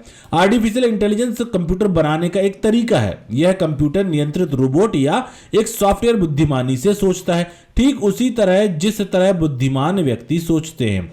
अब आर्टिफिशियल इंटेलिजेंस जो है उसके देखिए कुछ लाभ भी है, कुछ हानि है। जीपीएस तकनीक का फायदा, कार और फोन में जीपीएस तकनीक का इस्तेमाल करके हम किसी भी स्थान पर आसानी से पहुंच सकते हैं। हम रास्तों को भूलने के बारे में चिंतित नहीं होते हैं। हमें चिन्हों और साइन बोर्ड को याद रखने की आवश्यकता नहीं होती है। आजकल मोबाइल में जो आप मैप देख रहे हैं वो एआई का ही कमाल है। इसके अलावा रोजमर्रा के कार्यों में इसका इस्तेमाल होता है। कृत्रिम बुद्धिमत्ता का हमारे इस्तेमाल हमारे स्मार्टफोन और कंप्यूटर में भी होता है। लिखते समय कीबोर्ड हमारी गलतियों को सुधारता है, सही शब्दों का विकल्प देता है। जीपीएस तकनीक मशीन पर चेहरे की पहचान करना, सोशल मीडिया में दोस्तों को टैग करना, ये सभी कामों में एआई का इस्तेमाल मुख्य रूप से किया जाता है। इसके अलावा खनिज, पेट्रोल और ईंधन की खोज में भी इसका इस्तेमाल किया जाता है। खेलों की रणनीति बनाने के लिए भी इसका इस्तेमाल किया जाता है। अब कृत्रिम बुद्धिमत्ता का इस्तेमाल क्रिकेट, फुटबॉल, बेसबॉल, शतरंज जैसे खेलों की तस्वीरें लेने में प्रमुख रूप से किया जाता है। आर्टिफिशियल इंटेलिजेंस के बहुत सारे नुकसान भी हैं, जैसे बेरोजगारी का कारण। कृत्रिम बुद्धिमत्ता से बड़े पैमाने पर बेरोजगारी फैल सकती है। फैक्ट्री, कारखानों, बैंकों में इसका व्यापक इस्तेमाल करने से हजारों लोगों की नौकरी छिन सकती है। उच्च कीमत और लागत, बैंक, एटीएम, हॉस्पिटल, फैक्ट्री, किसी भी जगह कृत्रिम बुद्धिमत्ता से युक्त मशीन लगाना बहुत महंगा साबित होता है। खराब जाने पर इसको ठीक करना भी आसान नहीं होता। इनका रख रखाव भी बहुत खर्चीला होता है। ऐसी मशीनों के सॉफ्टवेयर प्रोग्राम को बार बार बदलने की जरूरत पड़ती है। रचनात्मक शक्ति खत्म कर सकती है। कृत्रिम बुद्धिमत्ता की मदद से हम नई डिजाइन, नई चीजों की रचना कर सकते हैं। बहुत अधिक संभावना है कि इसके व्यापक इस्तेमाल से हम पूरी तरह कृत्रिम बुद्धिमत्ता पर ही आश्रित हो जाएं और निकम्मे और आलसी होकर अपनी रचनात्मक शक्ति खो बैठे। खतरनाक हथियारों का निर्माण भी एआई के माध्यम से किया जा रहा है। आर्टिफिशियल इंटेलिजेंस के अंतर्गत एक तो प्रश्न आता है कि भाई आर्टिफिशियल इंटेलिजेंस होता क्या है। दूसरा, इसी से संबंधित जो प्रश्न बनता है कि इसके विभिन्न एप्लीकेशन के बारे में बताइए। मतलब आर्टिफिशियल इंटेलिजेंस का आज के समय में कहां कहां पर प्रयोग हो रहा है उसके बारे में बताइए। आर्टिफिशियल इंटेलिजेंस यानी एआई से मुख्य रूप से 3 प्रश्न आपको देखने को मिल सकते हैं, जो तीनों एक साथ भी आपको देखने को मिल सकते हैं। पहला, आर्टिफिशियल इंटेलिजेंस क्या है, इसके लाभ और हानि को समझाइए। साथ में इसके उपयोग को समझाइए कि आज के समय में इसका उपयोग कहां कहां पर हो रहा है। ठीक है, तो एआई होता क्या है और इसके लाभ हानि क्या, वो हमने लास्ट वीडियो में आपको बताया। आज के ये वाले वीडियो में हम देखने वाले हैं कि इसके एप्लीकेशन कहाँ इस्तेमाल होता है। AI in health care, AI का सबसे बड़ा इस्तेमाल हेल्थ केयर इंडस्ट्री में होता है। यहाँ सबसे बड़ा चैलेंज ये है कि कैसे हम पेशेंट को बेहतर इलाज कर सके और वो भी कम से कम लागत में। इसलिए अब कंपनीज एआई का इस्तेमाल हॉस्पिटल में कर रही हैं, जिससे कि बेहतर और जल्दी मरीजों का इलाज सुचारू रूप से हो सके। ऐसे ही एक बहुत ही फेमस हेल्थ केयर टेक्नोलॉजी है जिसका नाम है IBM वॉटसन।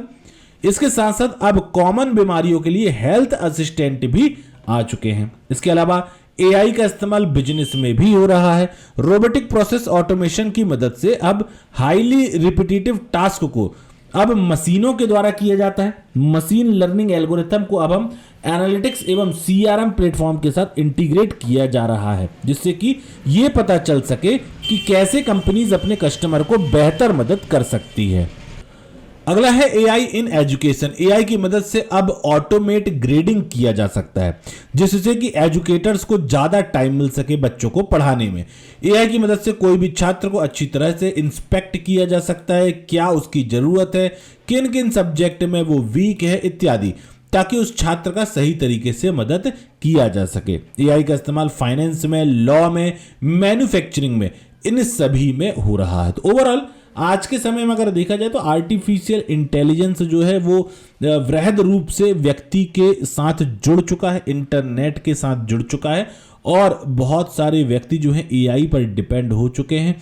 आज के समय में बहुत सारी ऐसी एप्लीकेशंस भी आपको इजीली अवेलेबल हो जाती है इंटरनेट पर, जिसका सबसे अच्छा उदाहरण है एक चैट जीपीटी के बारे में आपने सुना होगा, जिसके माध्यम से एक ऐसा डेटाबेस, एक ऐसा तकनीक बना दिया गया है कि आप उससे जो भी सवाल पूछते हैं वो आपको उससे संबंधित जवाब तुरंत दे देता है और आपके सवाल के हिसाब से वो आपके जवाब को मॉडिफाइड भी कर देता है। तो एआई जो है वो आज के समय में लोगों के लिए बहुत हेल्पफुल भी है, साथ में इसके बहुत सारे नुकसान भी है।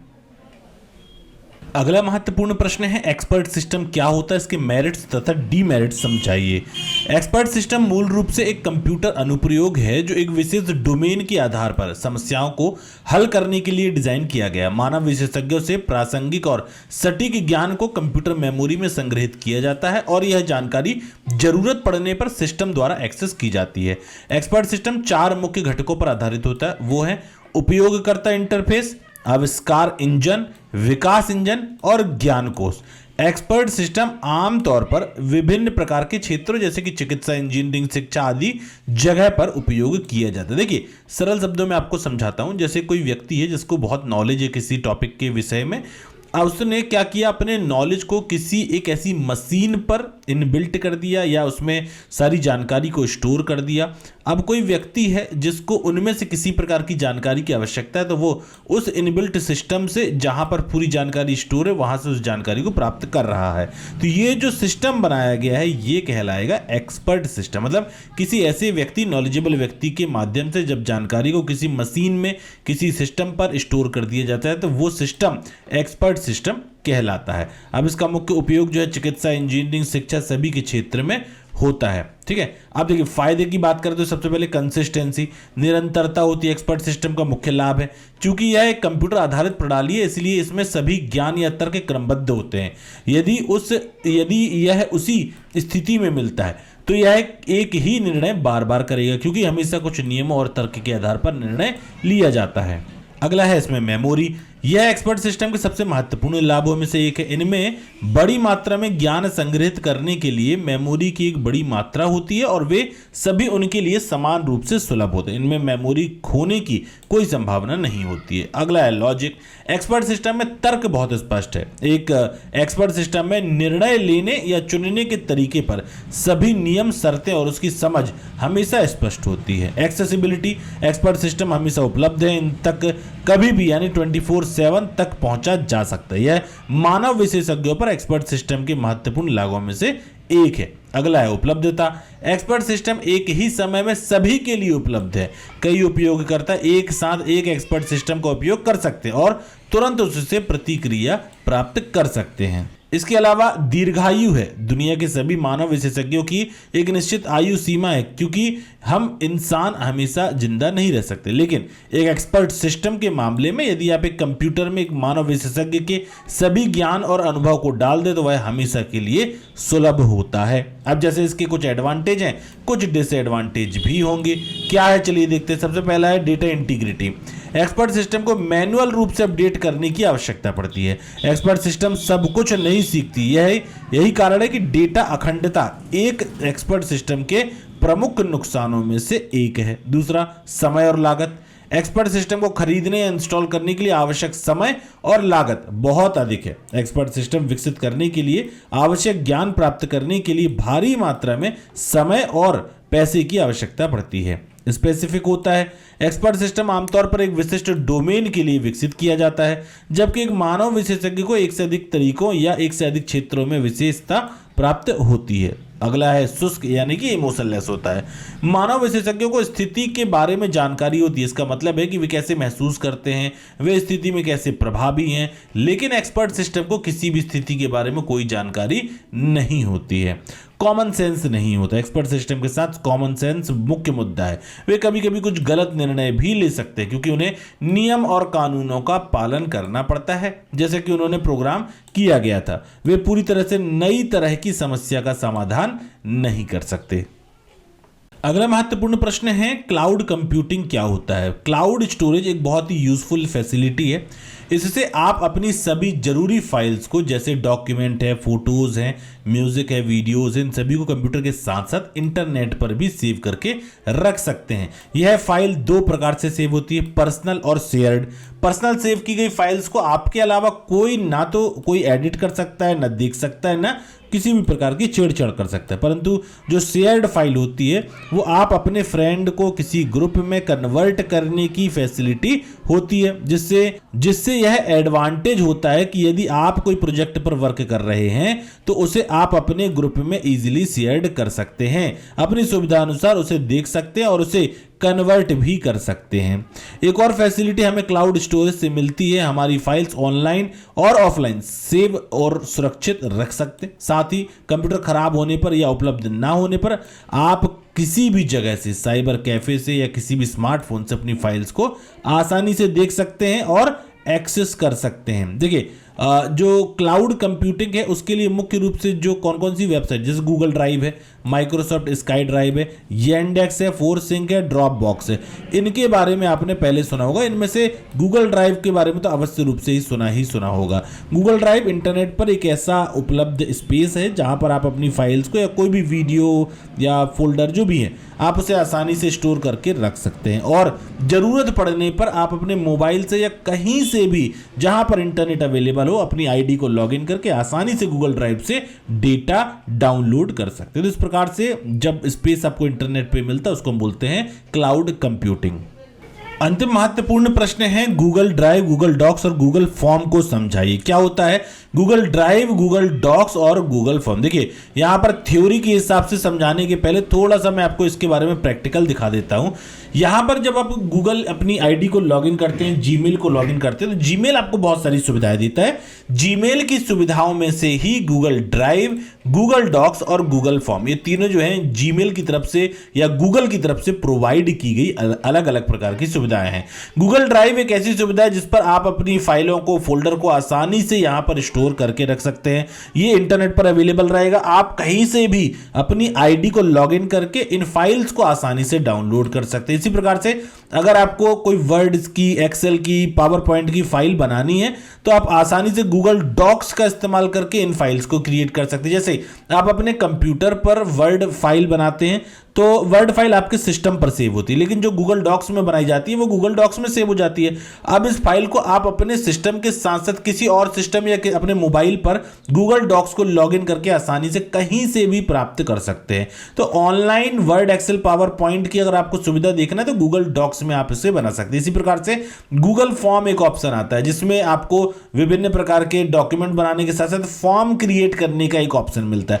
फॉर्म में आप किसी प्रकार का सर्वे फॉर्म या किसी प्रकार का इंक्वायरी फॉर्म यहां से आसानी से क्रिएट कर सकते हैं और किसी भी व्यक्ति से उनकी इंफॉर्मेशन प्राप्त करने के लिए एक बना बनाया फॉर्मेट आपको यहां पर मिल जाता है, या आप इसमें अपने हिसाब से भी डॉक्यूमेंट या फॉर्मेट को रीसेट कर सकते हैं। अब ये तो आपने हो गई जो प्रैक्टिकली था वो मैंने आपको बताया और उसको आप आसानी से लिख भी सकते हो। लेकिन थोड़ा सा शब्द बता देता हूं, गूगल ड्राइव क्या होता है।